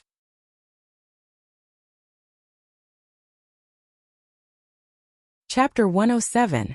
In the gloomy woodshed, there were occasional sounds of mice crawling in the darkness, as if they were gnawing on the firewood. Coupled with the movements in the night, it made one's heart feel cold. Gue Momo was alone in the corner. Even though she was only a Momo for so many years, but because she had face in front of Shan Miao, the second and third household were willing to give her some face, so she was considered to be doing well in the Shun residence. Sometimes Gue Momo's life was more comfortable than those commoners and wealthy families. It was easy to go from frugality to extravagance, but difficult to go from extravagance to frugality. She was not used to hard days, not to mention being locked up in the woodshed like those lowly maids. Her thin clothes were unable to withstand the cold of the night, but what was colder than her body was her heart. Gue Momo's heart was very fearful of the 4 maids that were locked up together. Shun Yu's maids were given mute drugs, and one did not know if they could survive. Shun Qing's maids were directly sold to a 9th-rank brothel. Ren Wanyun's methods were so ruthless that she could not help but worry about her own fate. Gue Momo did not think that Ren Wanyun would let her off easily, because she not only witnessed Shun Qing's scandal, but also played an important role in this matter. The one who should have been harmed was Shun Miao, but in the end it was Shun Qing who was defiled. How would Ren Wanyun let her off so easily? Da-da-da. Just as she was thinking, there was a sudden sound of footsteps coming from outside, and it was especially clear in the night. Gue Momo's body stiffened, and in the darkness, she looked fearfully at the direction of the door. It seemed to be hope and also despair. What was behind the door? Was it the person that Ren Wanyun sent to silence her? Or perhaps she still had a trace of life. The footsteps were not fast nor slow, but it was like a death warrant that struck Gue Momo's heart. Her plump body had long turned into a pile of mud, and her forehead was sweating profusely, and her body seemed to be swaying. Jia, the door was pushed open. The person who came was carrying a green lantern. The color of the lantern was somewhat strange, and in this place it was like a demon demanding for one's life. Gue Momo tremblingly raised her head and saw a person in a white cloak standing at the door. She walked in and slowly closed the door. There was only the green lantern in the room, emitting a ghostly light. The person who came finally loosened her cloak, revealing a delicate and fair face. It was Shun Miao. The young girl's figure was slender, and her round and gentle facial features were illuminated by the green light, making her look even more strange. It was precisely because of the carefree expression on his face that made him seem even more like a soul-reaping emissary who had walked out of hell, causing people to actually not dare to look directly at him. Gue Momo was stunned for a moment before suddenly calling out in surprise, "Young lady." Shun Miao placed the lantern on the ground and walked unhurriedly to Gue Momo before squatting down and smiled gently. "Is Momo all right? Miss, you're here." This old servant knew that Miss would definitely come to save this old servant. Miss has always been kind-hearted and will definitely not sit idly by and ignore this old servant. It was as if Gue Momo had grabbed onto a life-saving straw as she desperately grabbed onto the corner of Shun Miao's skirt. Tears flowed down her aged face as if she had suffered 120 grievances and Shun Miao was her most trusted relative. Shun Miao swept a glance at Gue Momo's hand that was tightly grabbing onto the corner of her skirt and smiled gently. It seems that Gue Momo had suffered a lot of hardships here. Gue Momo was startled for a moment before carefully looking at Shun Miao's expression. Shun Miao's smile was gentle and her appearance was considered calm, but there was no ripple at all in the face of Gue Momo's words. Gue Momo was shocked to discover that this young lady whom she had accompanied for so many years could not see what Shun Miao was thinking at all. She said, "This old servant has served young lady all my life and is loyal to young lady." On that day in Wulong Temple, this old servant accidentally saw it. "Young lady, this old servant is innocent."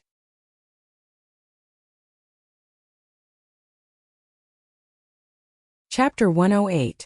It seems that Gue Momo really see me as a hope, Shun Miao said worriedly. "But how can I save you? In this residence, will anyone listen to my words?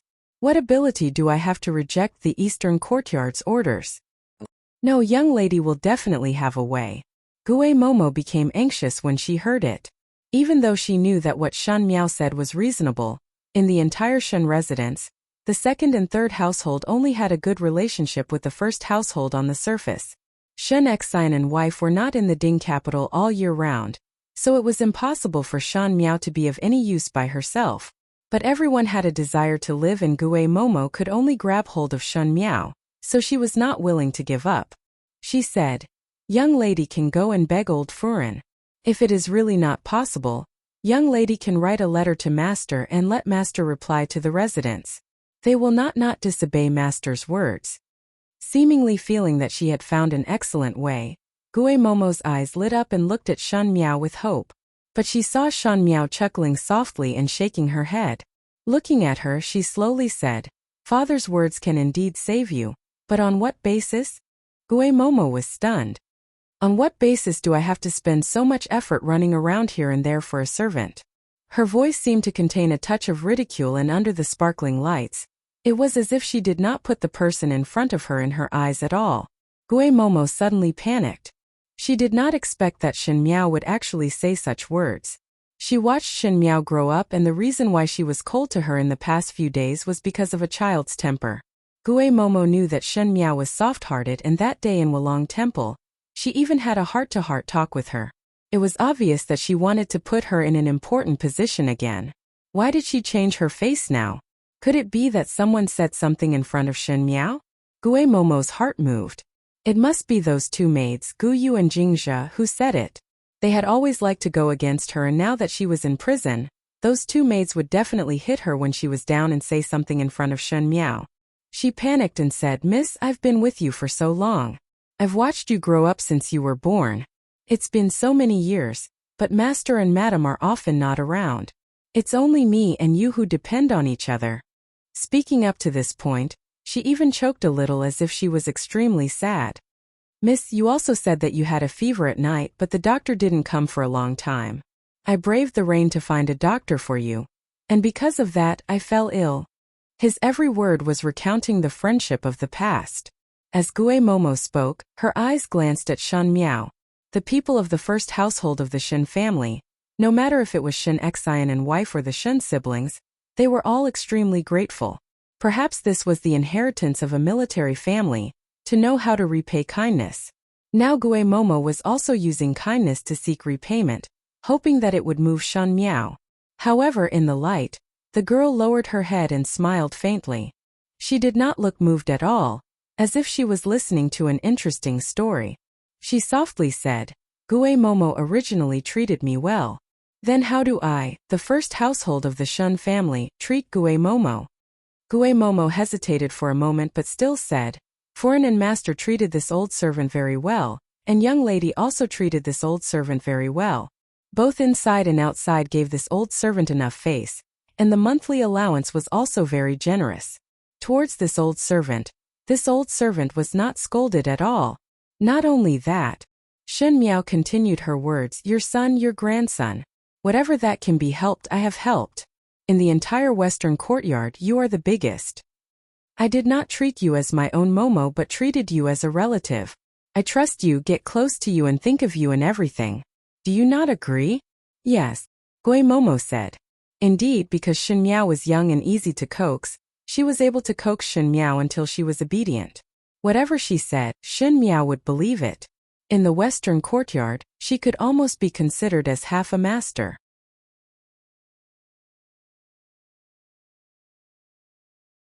Chapter 109.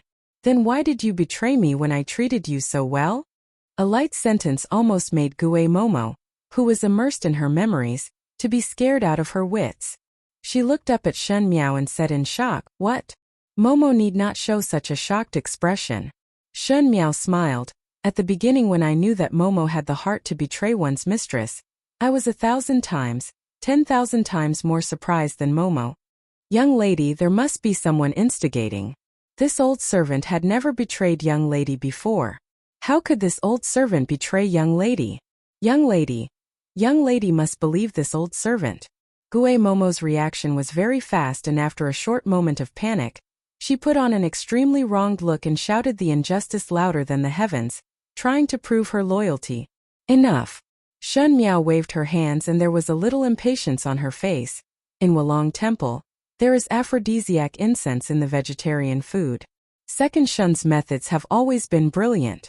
To invite Momo to do things, she really treated Momo as her confidant. She said it word by word, and when she reached the last word, Gue Momo, who wanted to defend herself from the start, was unable to say a single word. She looked at Shen Miao blankly with an inexplicable horror in her eyes. Momo most likely is illiterate and do not know that there is a phrase called "the mantis stalks the cicada," unaware of the Oriole behind. Momo is also a person who had served 2 masters before. I also want to hear, in Momo's eyes, is second Shun's methods more brilliant or am I better? Could it be that you? Gue Momo spat out a few words with difficulty. Not bad.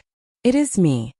Shun Miao's voice was very low, so low that only Gue Momo could hear it. She said, the person who should be defiled was me. Why did it become eldest sister at the end? Naturally, it was not a coincidence. It was all done by me.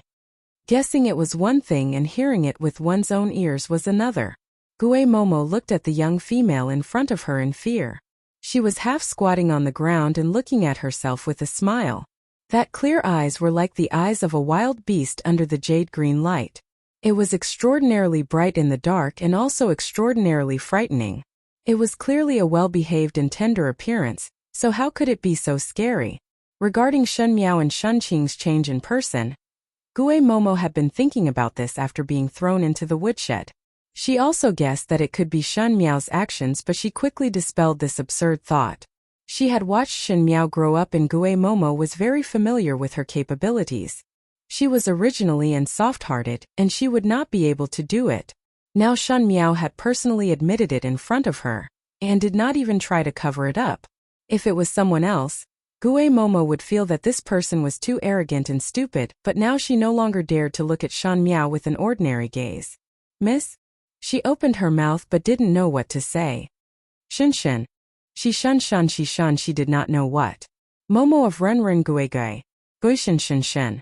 And Shun of Oven was Shun of Mo of Shun was that she was Shun of Shun. Of Gue Momo was fearful of Ran Yun's methods and Shun Miao's words ignited the hope in her heart. She knelt on the ground and kept kowtowing to Shun Miao. Young lady, save this old servant this time. This old servant did not mean to harm young lady. Second foreign used this old servant's grandchildren to threaten this old servant, and this old servant was forced. Young lady, look at master and foreign sake, and this old servant had served young lady for more than 10 years. Please save this old servant. She knocked her head on the ground. If it was in the past, with Shun Miao's respect for her, she would not let Gue Momo bend her back like this. But now? She was the Empress Shun of Mingqi, and all the civil and military officials had knelt before her. She could really afford to be a servant who betrayed her master.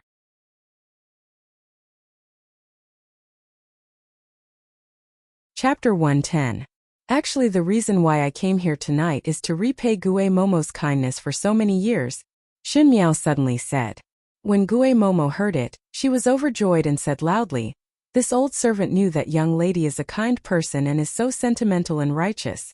In the future Bodhisattva will bless young lady with a smooth life, and those who want to harm young lady will all die a horrible death. Shun Miao could not help but laugh in her heart. Gue Momo's fence-sitter was really amazing. She also raised her voice. Actually, it is not only to repay these. That day in Wulong Temple, didn't Gue Momo open her heart to me? From then on, I knew that in this world, Gue Momo would really treat me well. Gue Momo was somewhat at a loss as she did not know what Shun Miao meant by saying all these. Just now she obviously hated her so much, but why was she comforting in a turn of the head? No matter what, Gue Momo felt that she was full of hope and immediately replied to Shun Miao's words. Yes, this old servant is standing on young lady's side from the beginning to the end. Only young lady is this old servant's master, and this old servant will definitely be loyal to young lady for a lifetime. Suddenly a strange sound was heard from outside the window as if something had been hit. Gue Momo jumped in shock and immediately looked outside, but how could she see anything in the dark room? She could not see anything and turned her head to look at Shun Miao with a miserable expression. Can young lady get this old servant out now? It is too dark and humid here. This old servant's arms and legs will not be able to support for long. Do not be afraid. You do not need to support for long. Anyway, you are going to die soon. What? Gue Momo suddenly raised her head and looked at Shun Miao in a daze. This old servant does not understand young lady's meaning. Just now the people outside were sent by Second Shun, and it seems that they have already discovered that I am here to visit Gue Momo. Shun Miao smiled. As such, what path does Gue Momo have to live? This old servant does not understand. Gue Momo subconsciously straightened her body. She felt a faint uneasiness in her heart but did not know what Shun Miao meant. Do not understand? Shun Miao tilted her head and pondered for a moment. Do you still remember what Momo said loudly just now? When Gue Momo heard it, she really thought about it and her expression changed and instantly turned pale. She had just said loudly, from the beginning to the end, I stood on Shun Miao's side and only Shun Miao was her master. Admittedly, these words were said to deceive Shun Miao and to express her loyalty, hoping that Shun Miao would be able to save her. But if Ren Wanyun's people heard this, what would they think? That day when Shun Qing inexplicably changed positions with Shun Miao, she already suspected that Shun Miao had done something to it. The reason why she did not dare to believe it was because she did not know how Shun Miao could predict the future. But what if Gue Momo told this matter to Shun Miao and conspired with Shun Miao to scheme against Shun Qing? Everything made sense.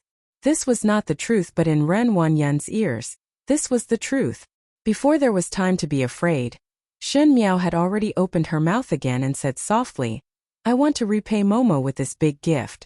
Does Momo feel that it is good? Gue Momo stared at Shun Miao. She only discovered at this time that she was led by the nose by Shun Miao from the beginning to the end.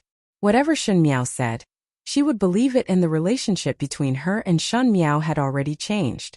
But Shun Miao was more unpredictable than her, and would turn hostile anytime, and she could not guess what was Shun Miao's motive at all.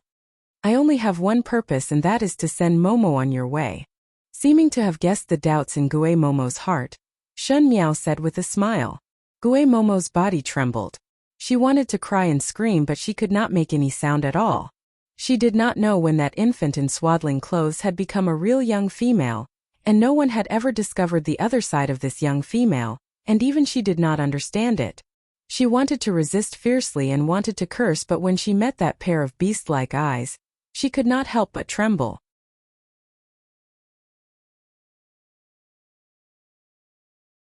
Chapter 111. My Shun family does not raise treacherous people.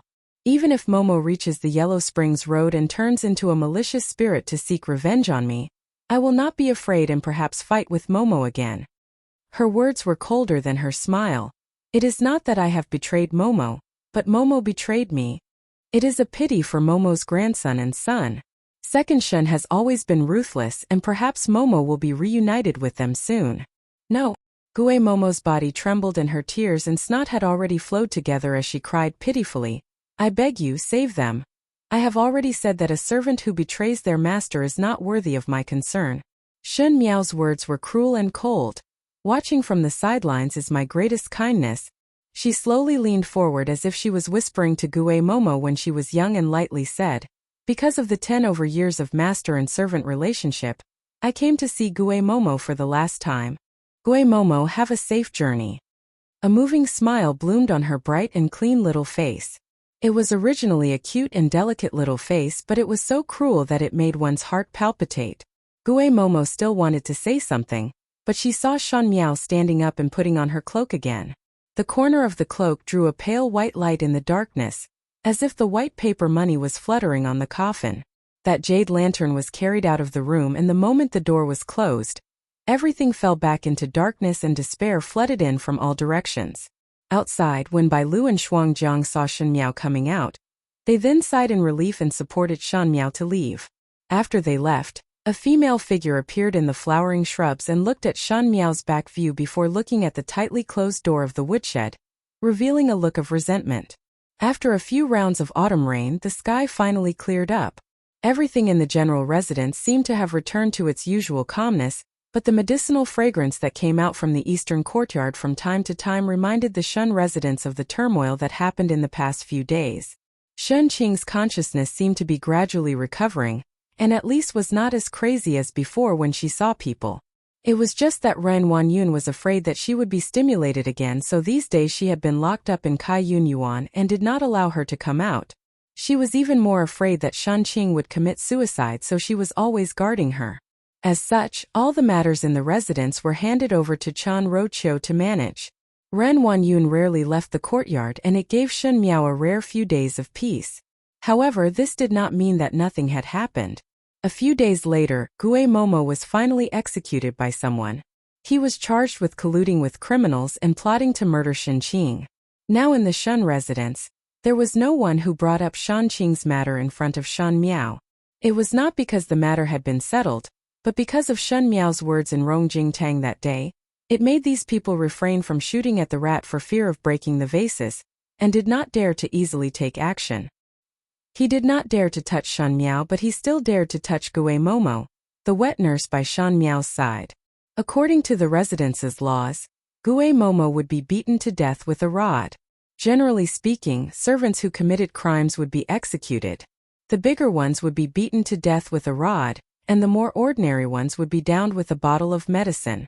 In short, the slave contract was in the hands of the master, and no one cared whether he lived or died. But Gui Momo's death was really miserable as her 4 limbs seemed to be broken by someone. There was not an inch of good bones in her entire body and her 7 orifices were bleeding, looking extremely horrifying. Even the manservant who carried the corpse did not dare to look at the corpse's appearance, but Ran Wanyun still called Shan Miao to collect the corpse. Ran Wanyun's maid Xianglan came over and said, Foreign said that even though Gui Momo committed a mistake and was executed, but she was after all 5th young lady's servant. So 5th young lady would still need to arrange for the matter of collecting the corpse. Thus Gui Momo's corpse was placed in the western courtyard. 5th young lady, quickly go and take a look.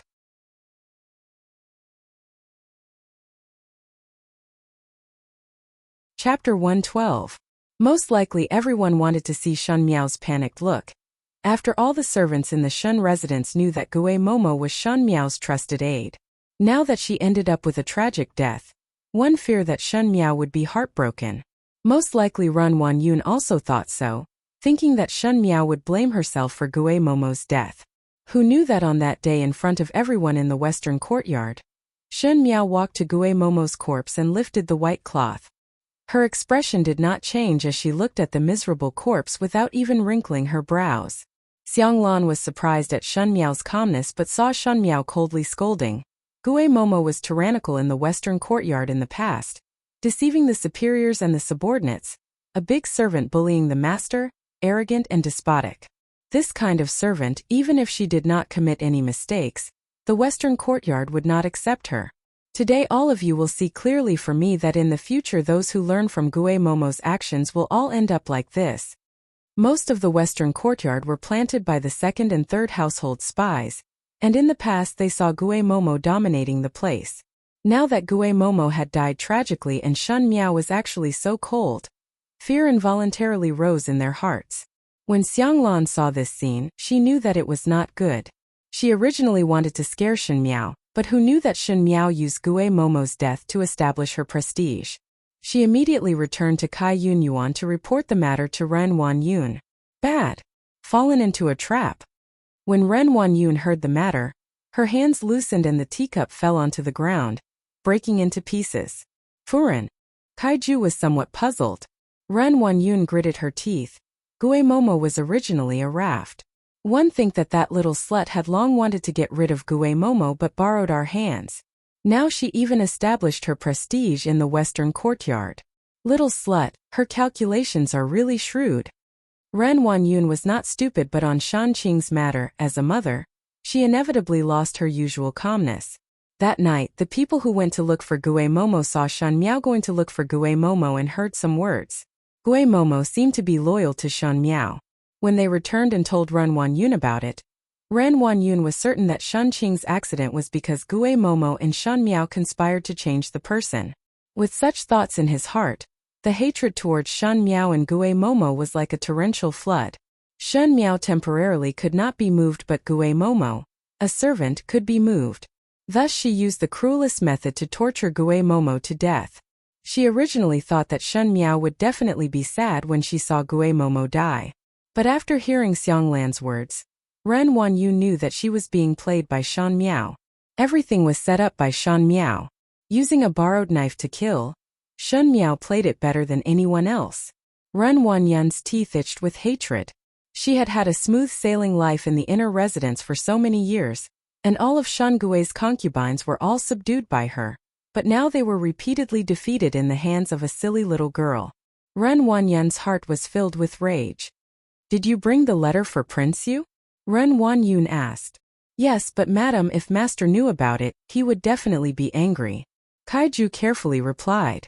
Now with Shanqing's matter, Shen Gui tried every possible way to hide it from Prince Yu for a while, hoping that Prince Yu would not discover it.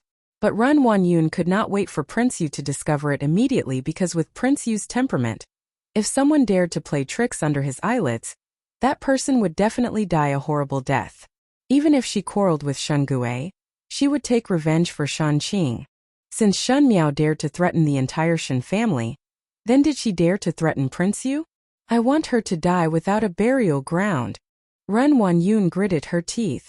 Young lady is playing chess again. Bai Lu shook her head and was somewhat puzzled. What is the meaning of playing chess alone?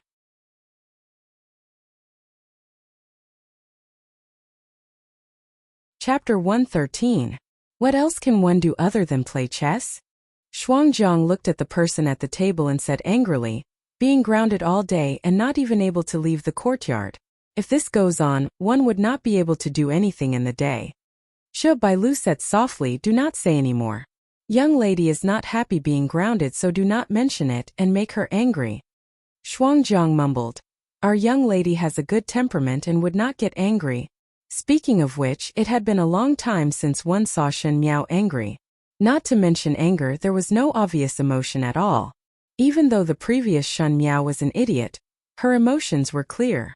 If she was happy, and if she was sad, she was sad. But now, the few personal maids could not understand her. If one said that one's growth was slow, then Shen Miao's change seemed to be completed overnight. No one knew how she changed from a simple and cowardly person to a plain and emotionless person. Bai Lu. Just as she was speaking, she heard Shen Miao calling her name and Bai Lu quickly went forward to answer. Find a time to pawn the gold jewelry in the silver jewelry box in the cabinet, she said without turning her head back. Yes. Bai Lu quickly replied and was surprised. But young lady, yesterday one box of jewelry was pawned and this is the last box. No harm. Shen Miao put down the chess piece. After all, there is no use for it. After pawning it, pass the banknotes to Jingzhe and call Gu Yu in. Bai Lu complied and went out, but there were some doubts in her heart. Shen Miao was anxious to pawn jewelry, but it seemed that she was anxious to use the money. One did not know what the money was used for.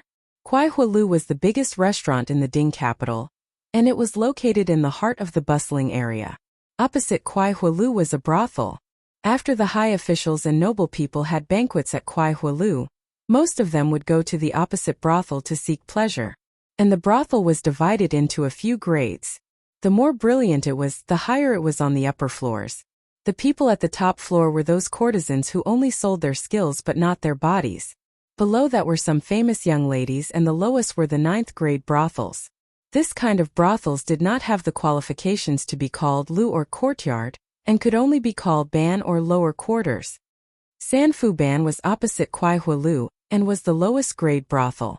Most of the people who came in and out were lowly laborers, and there were often people who threw sick and dying girls into the streets. The street beggars would carry these girls back, perhaps to vent their anger, or perhaps because their clothes could be sold for a copper coin. As compared to the exquisiteness of Kuai Hualu, the opposite Sanfu Ban was simply hell on earth. At the window of Kuai Hualu, the young male's white sleeves were spotless as he frowned as he looked at the Sanfu Ban opposite. He saw that someone had thrown the new maids in, and the maids were struggling and crying non-stop. Most likely it was some master who had sent the servants over. Some young maids were beautiful, and jealous matriarchs would sell them to Sanfu Ban to prevent them from climbing onto the bed. How cruel! The white-robed young master shook his head. Although his tone was one of pity, he had no intention of going down to help. And the young gentleman opposite him was dressed in purple with a threatening noble air. He only poured the wine and lightly said, "The person had already entered Prince Yu residence.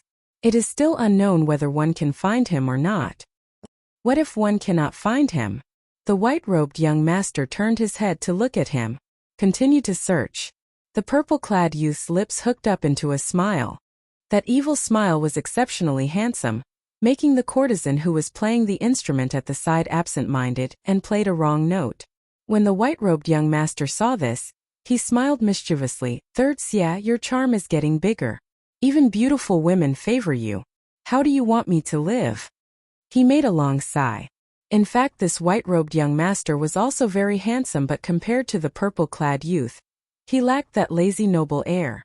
That youth's expression was lazy, but his pair of eyes were very sharp, like the scorching sun in the sky, naturally dazzling and eye-catching. Standing beside him, the light was naturally covered up. "Gaoyang, if you like, later I will bestow you a room?"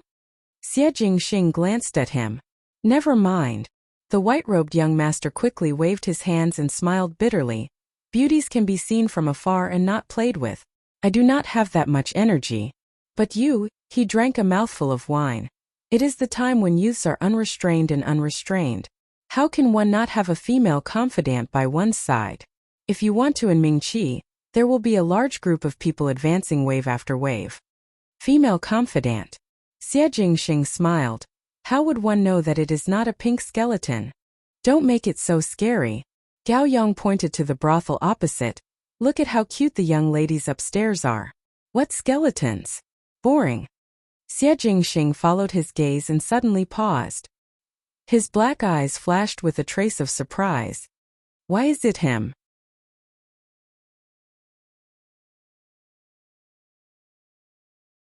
Chapter 114. Many young ladies would be sent in to Sanfuban every day. Some of these young ladies were still very young and some were already old, but as long as they were sent in, it meant that there was no way out for the rest of their lives, and what awaited them was deep despair and a bleak ending. It was the same today. 2 lively little maids were thrown in, and among the group of haggard and withered females, they were like 2 tender spring onions, giving off a sense of being out of place. "From what I see, there is no need to be fixed." The fierce-looking mother looked at the 2 of them critically. "Good-looking and tender skin. One just do not know how long they can last. Never mind, bring them into the tea room." The 2 little maids were already trembling in fear. These 2 were not others but Yan Mei and Shui Bai, who were ordered by Ren Wanyun to be sold to the 9th-ranked brothel. Yan Mei and Shui Bai had served Shen Qing since young and were considered as the most reputable among the maids and had never suffered any hardships before. Now that they had seen the scene of purgatory on earth, they were so scared that their tears would not fall. And that mother's words had shattered their only hope. She said, "Watch them carefully and do not let them seek death. If they could not seek death, then they could only be like those lowly prostitutes and receive customers every day." Thinking of this, Yan Mei and Shui Bai could not help but feel that the world was spinning. Outside of Sanfuban, a young male was walking in at this moment. This male's appearance looked rather young and his bearing did not seem like a laborer. The young lady at the door said, "Did this young brother walk the wrong way? This is Sanfuban and above are the lofts and pavilions." The implication was that with this young man's identity, he would not come to this place even if he wanted to seek pleasure. This was a place where only the poorest people would come to. "What is the meaning of those?" The young man lowered his voice. "Do you have any new young ladies here?" The female at the door was surprised for a moment before understanding in her heart. Most likely this person had never come to such a lowly class before, and wanted to find something fresh. This was nothing new. Wealthy families would always have a variety of ways to play, and to play in Sanfuban, the price was not expensive and anyone could afford to play. She smiled and said, "This little brother has come to the right place. Today there are 2 new maidservants. They are the maidservants of an official who committed a mistake. They used to follow the young miss of an official's family. They are beautiful, but their price is slightly higher." "Show me," said the man. The woman leading the way brought the young man into the tea room. The reason why Sanfuban was the lowest brothel was not because it was a place where laborers came to, but because the young ladies here were very cheap. It only took the effort of a cup of tea. If the girl's culinary skills were better and her tone was gentler, being able to make the customer pay for another plate of pastries was also a skill. But generally speaking, the customers who came here would only order a pot of tea. Firstly, the ladies were not willing to spend the effort. No matter how much money they had, they would not be given a single cent. Secondly, most of the guests were stingy and were not willing to spend an extra copper coin. But today this young man had ordered a pot of tea and a plate of pastries. To Sanfuban, this was already considered as a very generous customer. The woman leading the way quickly called for the 2 young maids to be brought in. Yan Mei and Shui Bai were forced to change into thin muslin clothes, and came to the tea room full of humiliation. In the autumn, both of them were shivering together. Their clothes could not block the cold and their hearts were very afraid. When the woman leading the way saw that the people were brought in, she said to the young man in a flattering manner, "Little brother, please slowly enjoy the tea. This servant will withdraw first." When she passed by Yan Mei and Shui Bai, she said in a threatening tone, "Serve this sir well."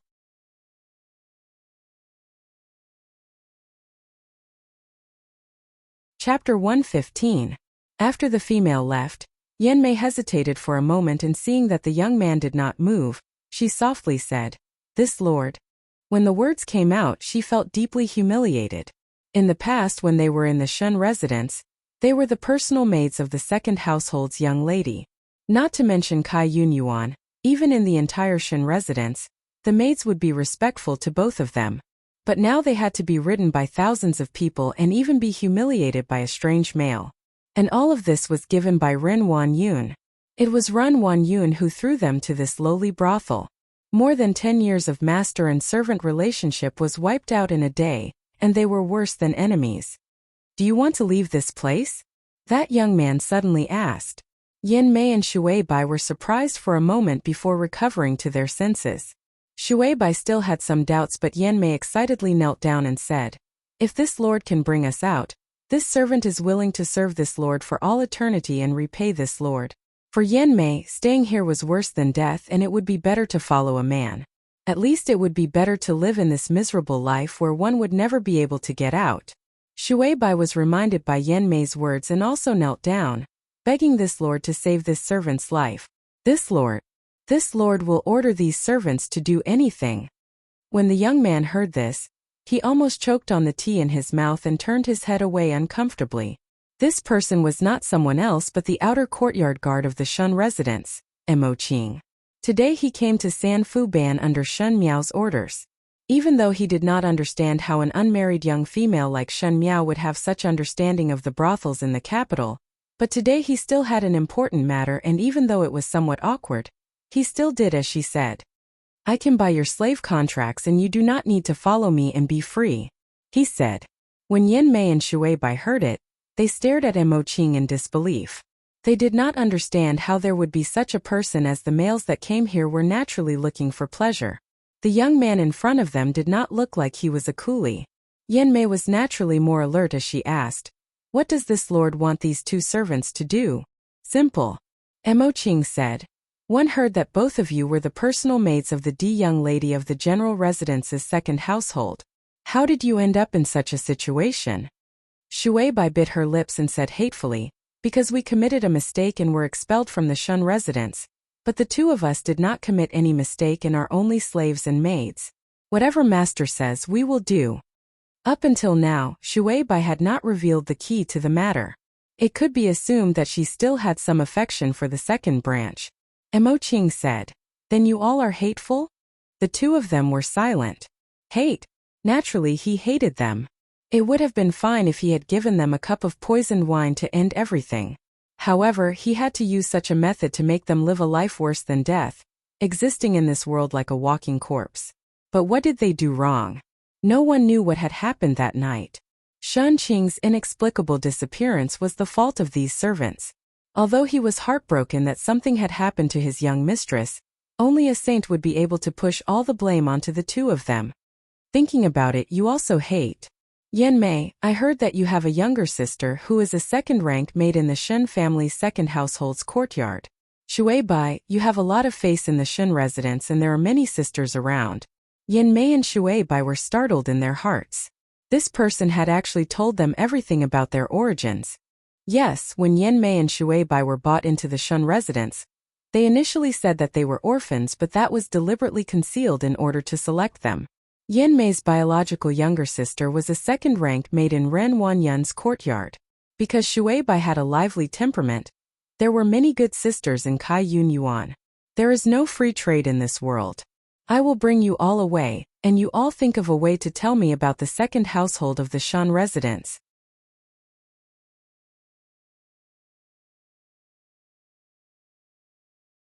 Chapter 116.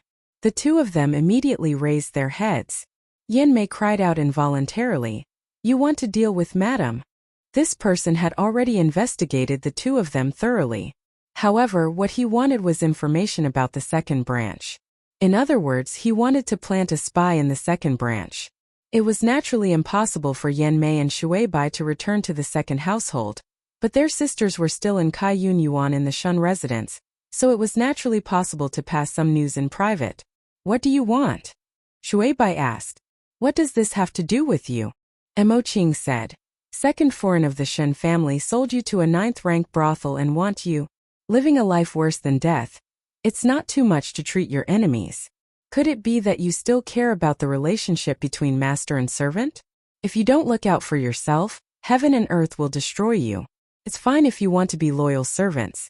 I don't have much time to talk nonsense with you. If this deal doesn't work out, then forget it. He stood up and made to leave. Sir, please wait. Yan Mei suddenly interjected. This servant is willing to make this deal with Lord. As long as Lord can bring us out of here, this servant is willing to do anything. Shui Bai was still in a dilemma.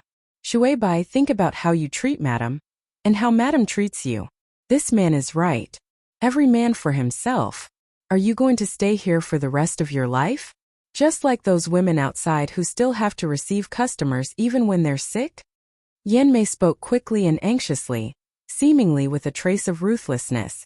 Thinking of those sickly women outside, Shui Bai couldn't help but shiver and quickly said, this servant is also willing to follow this lord. Then this transaction is considered to be completed. Mo Qing smiled in satisfaction, but his heart was somewhat surprised as the situation was not different from what Shun Miao had expected. Before leaving, Shun Miao said that the second household's Run Wan Yun was powerful and her methods were brilliant. She was good at winning over people's hearts, and the servants in Kai Yun Yuan were all very loyal. Even if they were thrown into such a place, it would be difficult for Yan Mei and Shui Bai to immediately surrender. But there was no need to worry too much. They only needed to use the tragic state of the Sanfu Ban females to remind them that these two maids already had some complaints about Ran Wan Yun's way of doing things, and adding on their own fear of this place, they would still agree to Mo Qing's conditions. When can we leave this place? Yan Mei asked anxiously. Today is fine. I will arrange for you to meet with your sisters. You need them to inform me of the news of the second branch the next day. Don't try to play any tricks. Even if you try to tell the second branch about this, they won't believe you. Mo Qing even threatened at the end, since I can let you come out from this place, naturally I can also let you return to this place and no one can save you. Yan Mei and Shui Bai could see the murderous intent in Mo Qing's eyes, and their hearts could not help but waver. Finally, the last bit of luck was gone. All of them knelt on the ground and kowtowed to Mo Qing. This servant does not dare and will do as you say. Mo Qing put down the teapot and walked out of the tea room by himself. When the mama outside saw him coming out so quickly, she thought that Yan Mei and Shui Bai did not serve well and quickly said, this little older brother must be feeling unhappy. Those two little hussies are new today and do not know the rules. It would be fine after a few days of training. If you like, we have other girls here. No need. Mo Qing said, just the two of them. I will buy them. The mama was surprised for a moment. The young ladies of Sanfu Ban had never been bought by anyone before. This was against the rules, as most of them were criminals, and the purpose of sending them here was to torture the other party. She said with difficulty, this little older brother, according to the rules here, the young ladies will not sell themselves. 100 liang. Mo Qing took out a banknote from his sleeves and waved it in front of the mama. Two girls.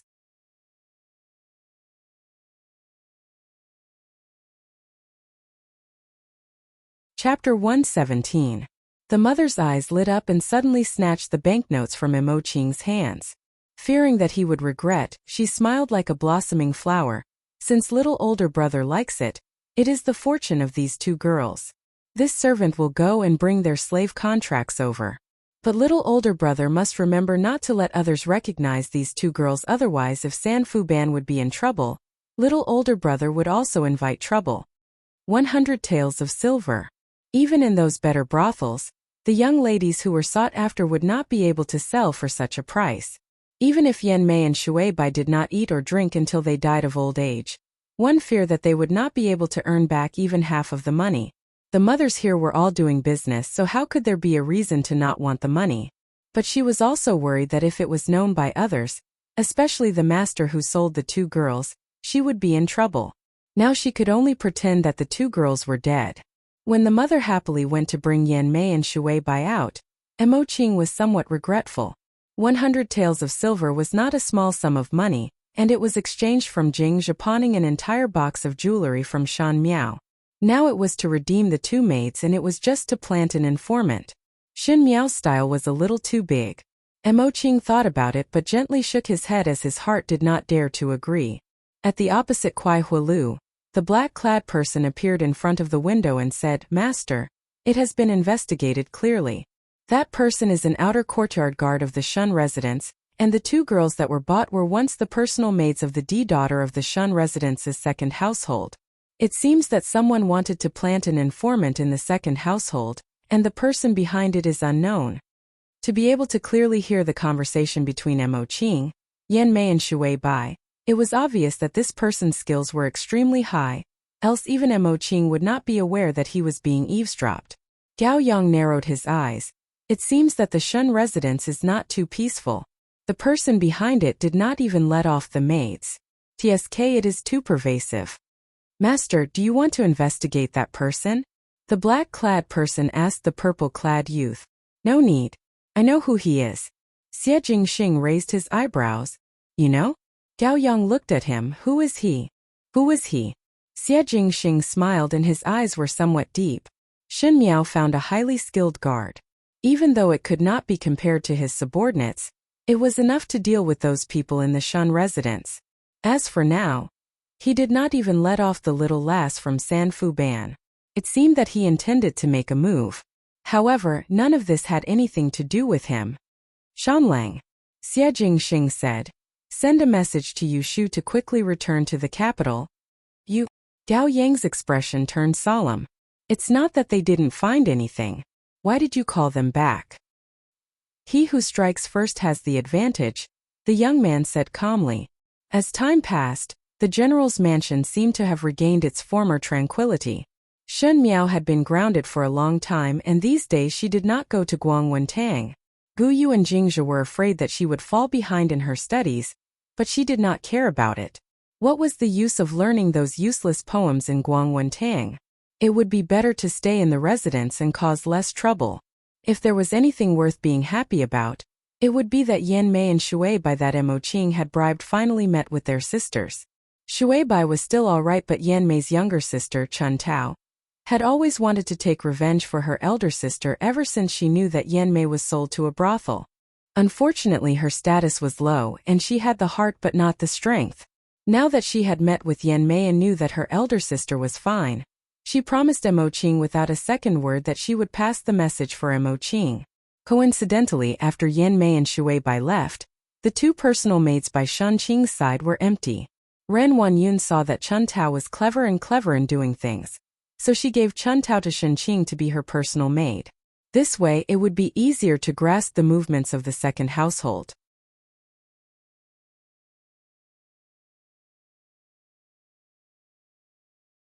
Chapter 118. Now that Shan Qing's body was getting better, it was just that her temperament had not completely recovered.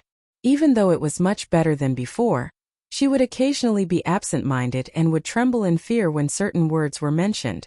Most likely she still needed to recuperate her body. This day Ren Wanyun threw a tantrum in the room and the floor was filled with broken teacups. Now Ren Wanyun's temper was getting worse.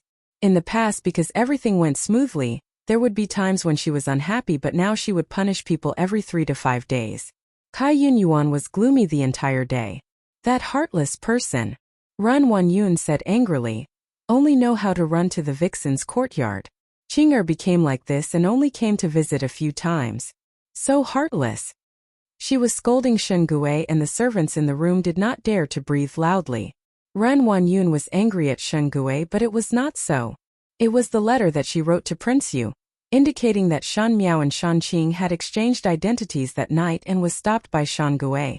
Moreover, one did not know what method Shen Gui used that Prince Yu did not seem to know about the matter until now.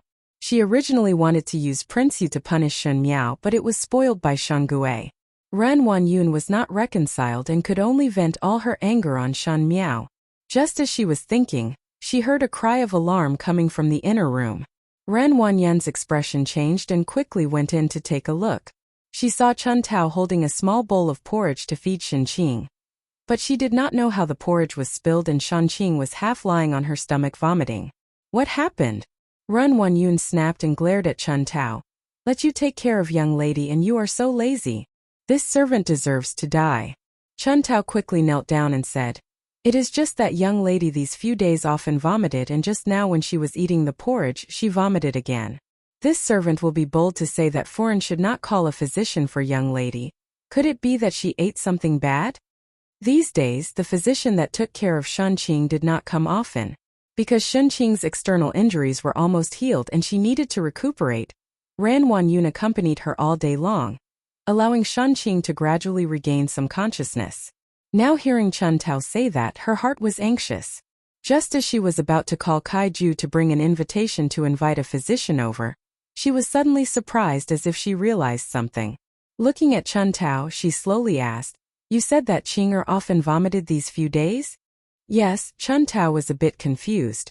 But the food is all specially prepared from the kitchen. Sometimes Miss feels dizzy. Ren Wanyun clutched her chest and a wave of shock rose in her heart. Chun Tao was still young and did not know about this matter, but she was someone who had experienced it. Looking at Shan Qing's appearance, could it be that she was pregnant? Her vision turned black and she almost fainted.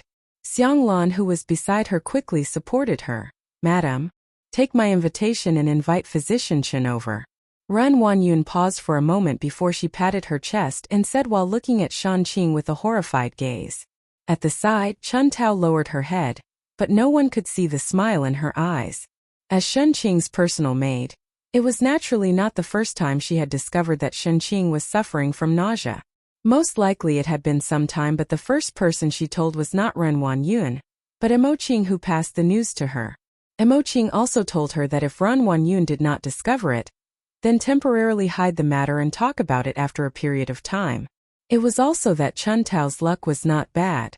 After such a long time, Ren Wanyun did not discover any problems with Shan Qing. Until today. Physician Chen, who was outside, quickly rushed over under Xiang Lan's urging. Previously Shan Qing's external injuries were also treated by him. This was the physician that Ren Wanyun's maiden family gave to Ren Wanyun when she married. Sometimes when Ren Wanyun wanted to deal with any concubines or do some inconvenient things, Physician Chen would help. Physician Chen was Ren Wanyun's confidant, so naturally there was no need to avoid anything.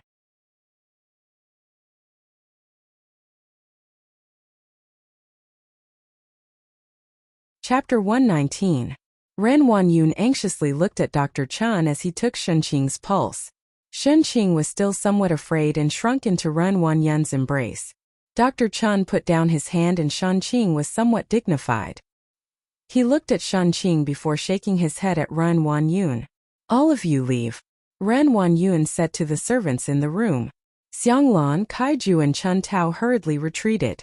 After the servants left, Physician Chen then sighed and said to Ren Wanyun, Eldest young lady's pulse is as smooth as beads. It is a joyous pulse. Even though she had already guessed it, Ren Wanyun still felt dizzy when she heard the doctor say it. She looked at Physician Chen and her voice unconsciously trembled, but she still said firmly, Physician is able to let Qing'er abort this child. Qing'er is still young, she cannot be discovered by others. If it was only her body that was tainted, as long as she hid it well, she might have a way out in the future. But if she had a child, she would be considered an adulterous child. And the child in Shan Qing's belly would be drowned. Eldest Mrs. body is delicate and she is still young. Dr. Chan said, if the fetus is miscarried, I'm afraid it will hurt the foundation of her body. If she is not careful, I'm afraid it will be difficult for her to have another child in the future. One blow after another landed on Ren Wanyun's head. If Shan Qing lost the ability to be a child's mother, even if she were to find another family in the future, Ren Wanyun knew better than anyone else what kind of ending a woman who could not bear children would end up with. A woman without a child in the inner courtyard was like a soldier without a weapon on the battlefield. In the end, she would suffer a crushing defeat. Moreover, Eldest Miss has not fully recovered. If she aborts the fetus, it will be very dangerous, Dr. Chan said. No, you can't lose it. Ren Wanyun was dumbstruck like a wooden chicken, and after a moment, she looked at Shen Qing, who was in her embrace, and could not help but feel sorrowful. My Qing'er with a bitter fate. If the child was miscarried, it might cause Shen Qing to lose her life. Even if she managed to keep her life, she might not be able to give birth to another child in the future. No matter what, I can't abort the fetus. But if I don't abort the fetus, then what will happen to Shen Qing in the future? There seemed to be no way out no matter what. Ren Wanyun's heart was only filled with deep despair. Outside the door, Chun Tao looked inside and said softly, Sister Xianglan, Eldest Miss.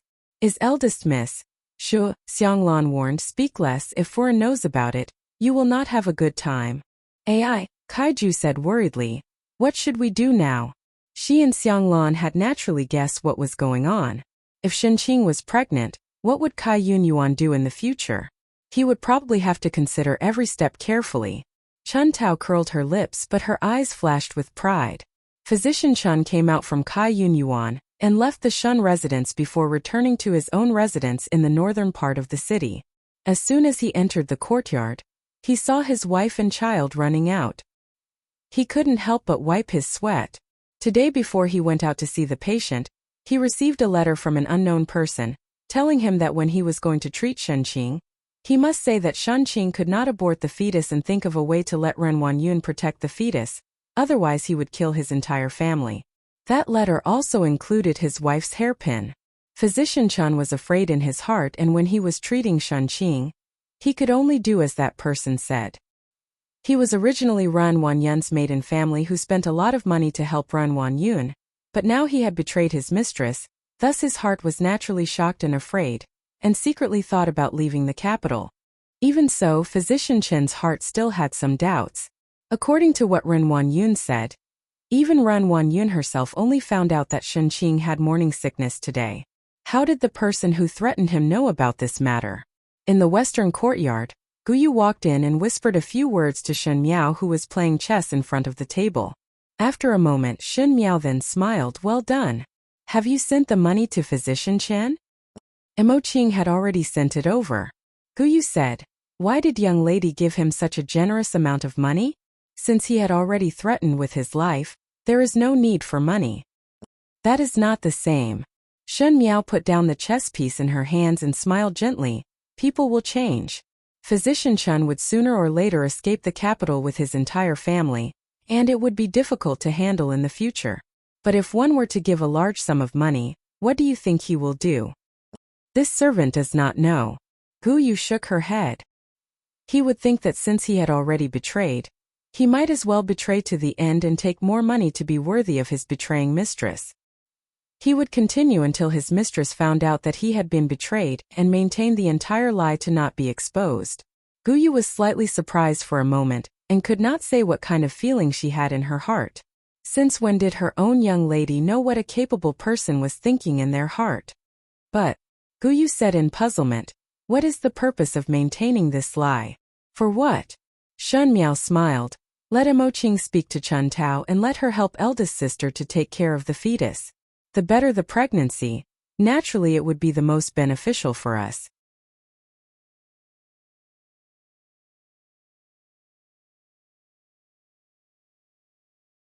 Chapter 120. The days were getting colder and colder. Late autumn had passed, and in the blink of an eye, it was winter. This year's general residence was exceptionally bleak. Shen Miao was grounded in the Shun residence and Shan Qing was bedridden.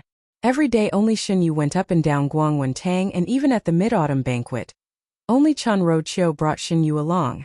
Naturally it was Shen Yu who was in the limelight, but these matters had nothing to do with Shan Miao. However, as time went on, Shan Qing's matter couldn't be delayed any longer. Ren Wanyun asked Physician Chun to prescribe some pills to alleviate Shan Qing's morning sickness.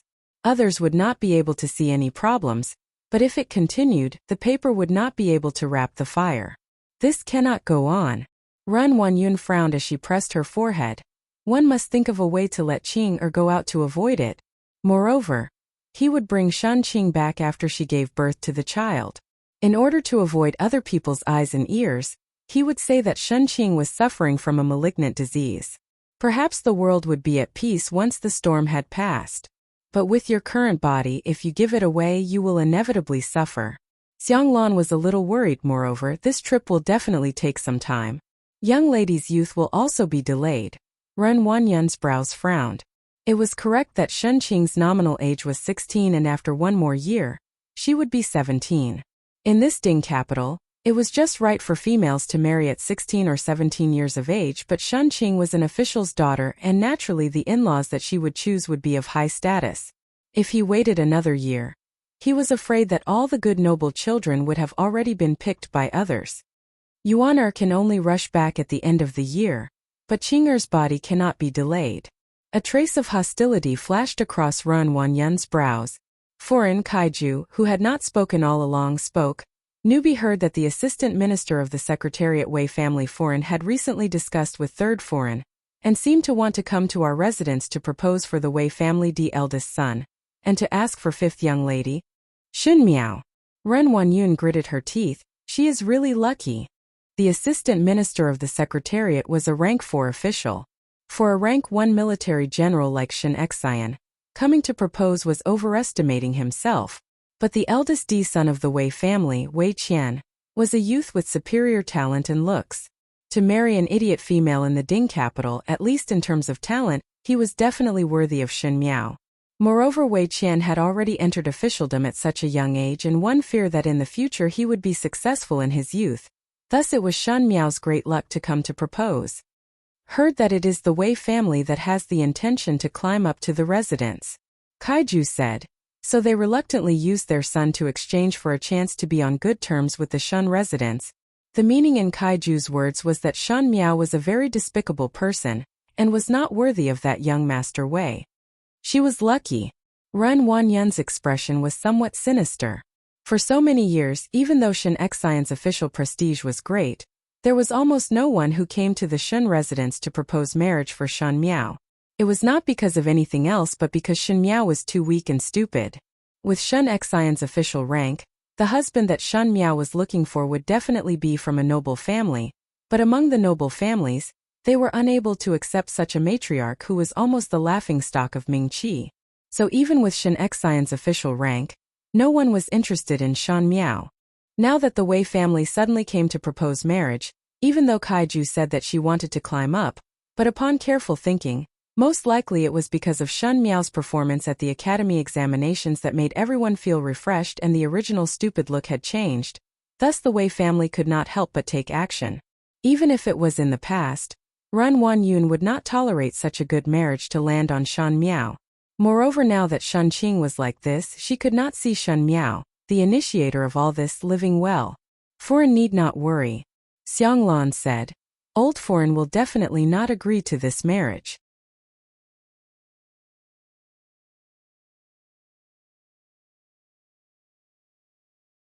Chapter 121. In the general residence, Old Shen Foreign bore the brunt of the hatred towards the first household. Unable to deal with Shen Xian, Old Shen Foreign was able to secretly grasp Shen Miao's marriage in the palm of her hands. In the past, with Ren Wanyun's help, Shen Miao's name as an idiot was spread all over Mingqi, but now that Shen Miao had gotten rid of the stupid title, with Old Shen Foreign scheming, she would definitely think of ways to dispel their thoughts. With such a cheap life, how could she enjoy such luck? One fear that before she could marry over, she would die in the room. Ren Wanyun's words were also vicious. She looked at the tightly shut door of the inner room and saw that Shunqing rested in the room every day, unwilling to see anyone. A trace of resentment and indignation flashed past her heart. But Master actually wishes to marry Qing'er to that kind of person. Xingui did not know that Shunqing was pregnant, and Ren Wanyun did not intend to tell him. Xingui was such a cold-hearted person. Now that Shunqing had only lost her chastity, he could still tolerate it. However, if he knew that Shunqing was pregnant, he would definitely disregard Shunqing's body and forcefully abort the child. But even so, Xingui was afraid that the matter would be exposed and actually urged Ren Wanyun to find a marriage for Shunqing. As long as Shunqing was married off early, it would be good if the other party was from a noble family. Thus, after picking and choosing, he finally picked the youngest son of the Imperial Academy supervisor, Huang Dexing. Speaking of which, the Huang family's status was actually a level higher than the Wei family's. Naturally, they also had countless glory and splendor. However, compared to the Wei family, the Huang family's master and madam were not easy to deal with. Moreover, Huang Dexing was a homosexual who liked men. Because of this, the Huang family didn't care much about picking a wife. As long as the wife was gentle and could turn a blind eye to Huang Dexing's debauchery, they didn't care about anything else. Shen Gui thought that since Shan Qing's body had already been tainted, it would be better for her to marry into the Huang family. Since Huang Dexing had no interest in women and would not touch Shan Qing, naturally this secret would not be discovered by others. Shan Qing only wanted to sit on the empty title of the daughter-in-law of the Huang family and enjoy glory, splendor, wealth and rank. On the other hand, he could also use his relationship with the Huang family to further his career. Shen Gui naturally had a good idea, but Ren Wanyun did not agree. Even if Shan Qing's body was tainted, in Ren Wanyun's heart, she must find another good marriage for Shan Qing. Marrying Huang Dexing was equivalent to being a widow for the rest of her life. She would definitely not exchange her daughter for this marriage. Because of this matter, Shen Gui and Ren Wanyun had been arguing for a long time, and the already cold relationship between the husband and wife became even worse. Shen Gui almost did not come to Kai Yunyuan and would rest in the concubine's room every day. It would be good if fifth young lady and eldest young lady married someone else, Kaiju said indignantly. When Ren Wanyun heard that, her brows jumped and she suddenly looked at Kaiju. What did you say? Kaiju jumped in fright and stammered. This servant said if fifth young lady and second young lady marry another person, it would be good. You're right. Ren Wanyun stood up all of a sudden and there was a look of ecstasy on her face. She said, correct, as long as Qing'er and that little slut's marriage is changed. She muttered, it should be my Qing'er. This time, let that little slut suffer the consequences of her own actions. As she spoke, she suddenly thought of something. Bring my cloak over and go to Rongjingtang. Why is foreign going to Rongjingtang? Kaiju and Xianglan were somewhat confused by Ren Wanyun's sudden action. But they saw Ren Wanyun smiling sinisterly. Naturally it is for old foreign to leave behind that good marriage with the Wei family. In the winter, the sunlight shone on the flowers and plants on the windowsill, and it seemed to reflect a layer of pale green. However, that sunlight was very thin, as if one was not careful, it would be broken. Shun Miao was wearing an embroidered double butterfly skirt, and a narrow purple and lotus green embroidered robe. The deep purple made her fair skin look almost transparent and her brows seemed to be drawn with ink. Even if she stood in front of the window without moving, there was a faint air of nobility lingering around her.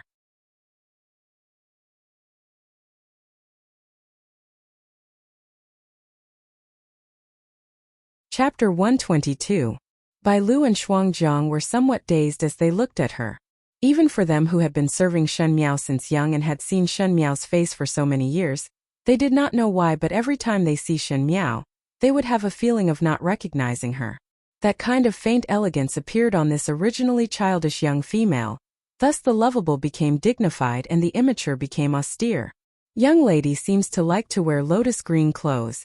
Bai Lu said, even though it looks good to wear, but at this age, do not young ladies like pink or blue bright colors? Lotus green color was dignified, but for the young ladies in the boudoir, other than the princesses and Junju in the palace, they would rarely wear this color. Firstly, it was easy to look old, and secondly, it was difficult to suppress this color, and if one was not careful, one would look like a child who secretly wore an adult's clothes.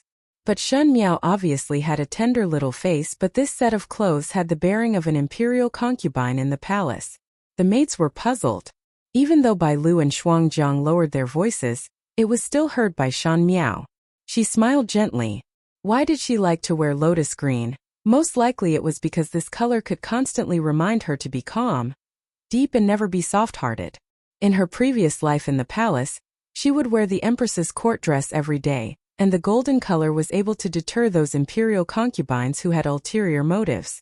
Putting on the airs of an empress, it made others fear to shoot at the rat for fear of breaking the vases, but that color was actually not suitable for her.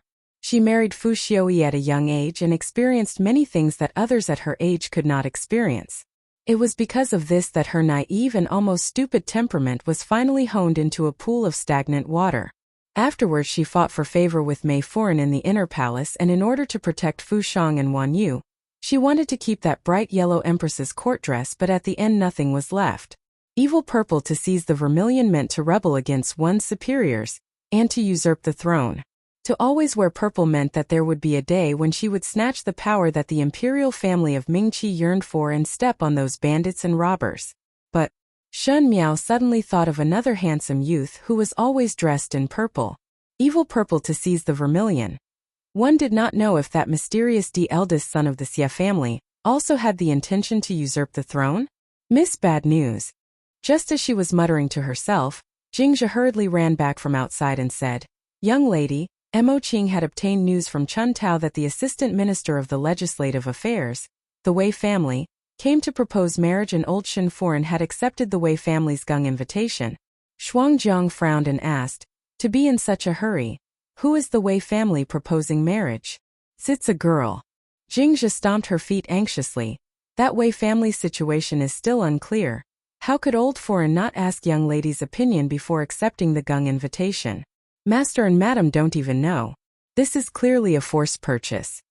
Jingzhe had always looked down on old Shen Foran, and naturally knew that old Shen Foran's actions would not let Shen Miao have a good time. If that Wei family was really a good family, how would old Shen Foran let Shen Miao off so easily? "Miss, what should we do? This time we must quickly write a letter to Master." Bai Lu also revealed an anxious expression. The maids in the room were all extremely busy, but Shen Miao remained silent. After a moment, she laughed softly under the surprised gaze of the maids and said, "This is really strange. Even though the Assistant Minister of the Legislative Affairs is a fourth-rank official, but the Wei family's family is rich. As for the Wei family's son Wei Qian, he is also a talented person. For such a good thing to land on my head, it makes me feel flattered."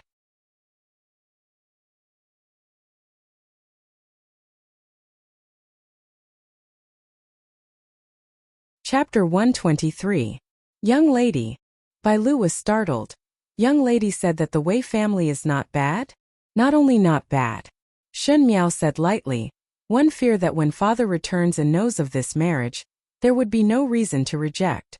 Wei Qian to an official's young lady is indeed worthy to entrust a lifetime to." How did young lady know? Jingzhe was puzzled. Shen Miao was in the residence all day, and even if she was outside, she would be in Guangwentang. As for the family circumstances of a certain official's family or the temperament of the son, there was no reason to know. But to say it like this, it seemed to be very familiar, which made Jingzhe scratching her head. To Shen Miao, who was in the boudoir, she naturally did not know which young master was a good match. But as Empress Shen, she knew clearly which official's son was talented and virtuous. Wei Qian was indeed a good talent, and his temperament was considered proper. Thus when the Wei family came to propose marriage, Shen Miao would not believe that old Shen Foran would agree to this marriage. Just at this moment, one saw Guyu jogging in from outside with a bewildered expression. Young lady, Shir of Rongjingtang came to pass old Foran's words, asking you to quickly make a trip to Rongjingtang. The action is really fast." Shen Miao's eyes congealed and she smiled. "Then let us go take a look." In Rongjingtang, Shen Yuanbo snuggled up to old Shen Foran's side. These days Ran Wanyun was busy taking care of Shanqing, and simply left Shen Yuanbo at Rongjingtang. Old Shen Foran doted on this grandson and naturally treasured him a lot. She even treated Ran Wanyun in a much more amiable manner. Chan Roqiu and Shen Yu were not around. Ever since Ran Wanyun took care of Shanqing in the residence, Chan Roqiu temporarily took over as the head of the household. Naturally, the task of representing the Shen family to socialize with the various Furans fell onto her.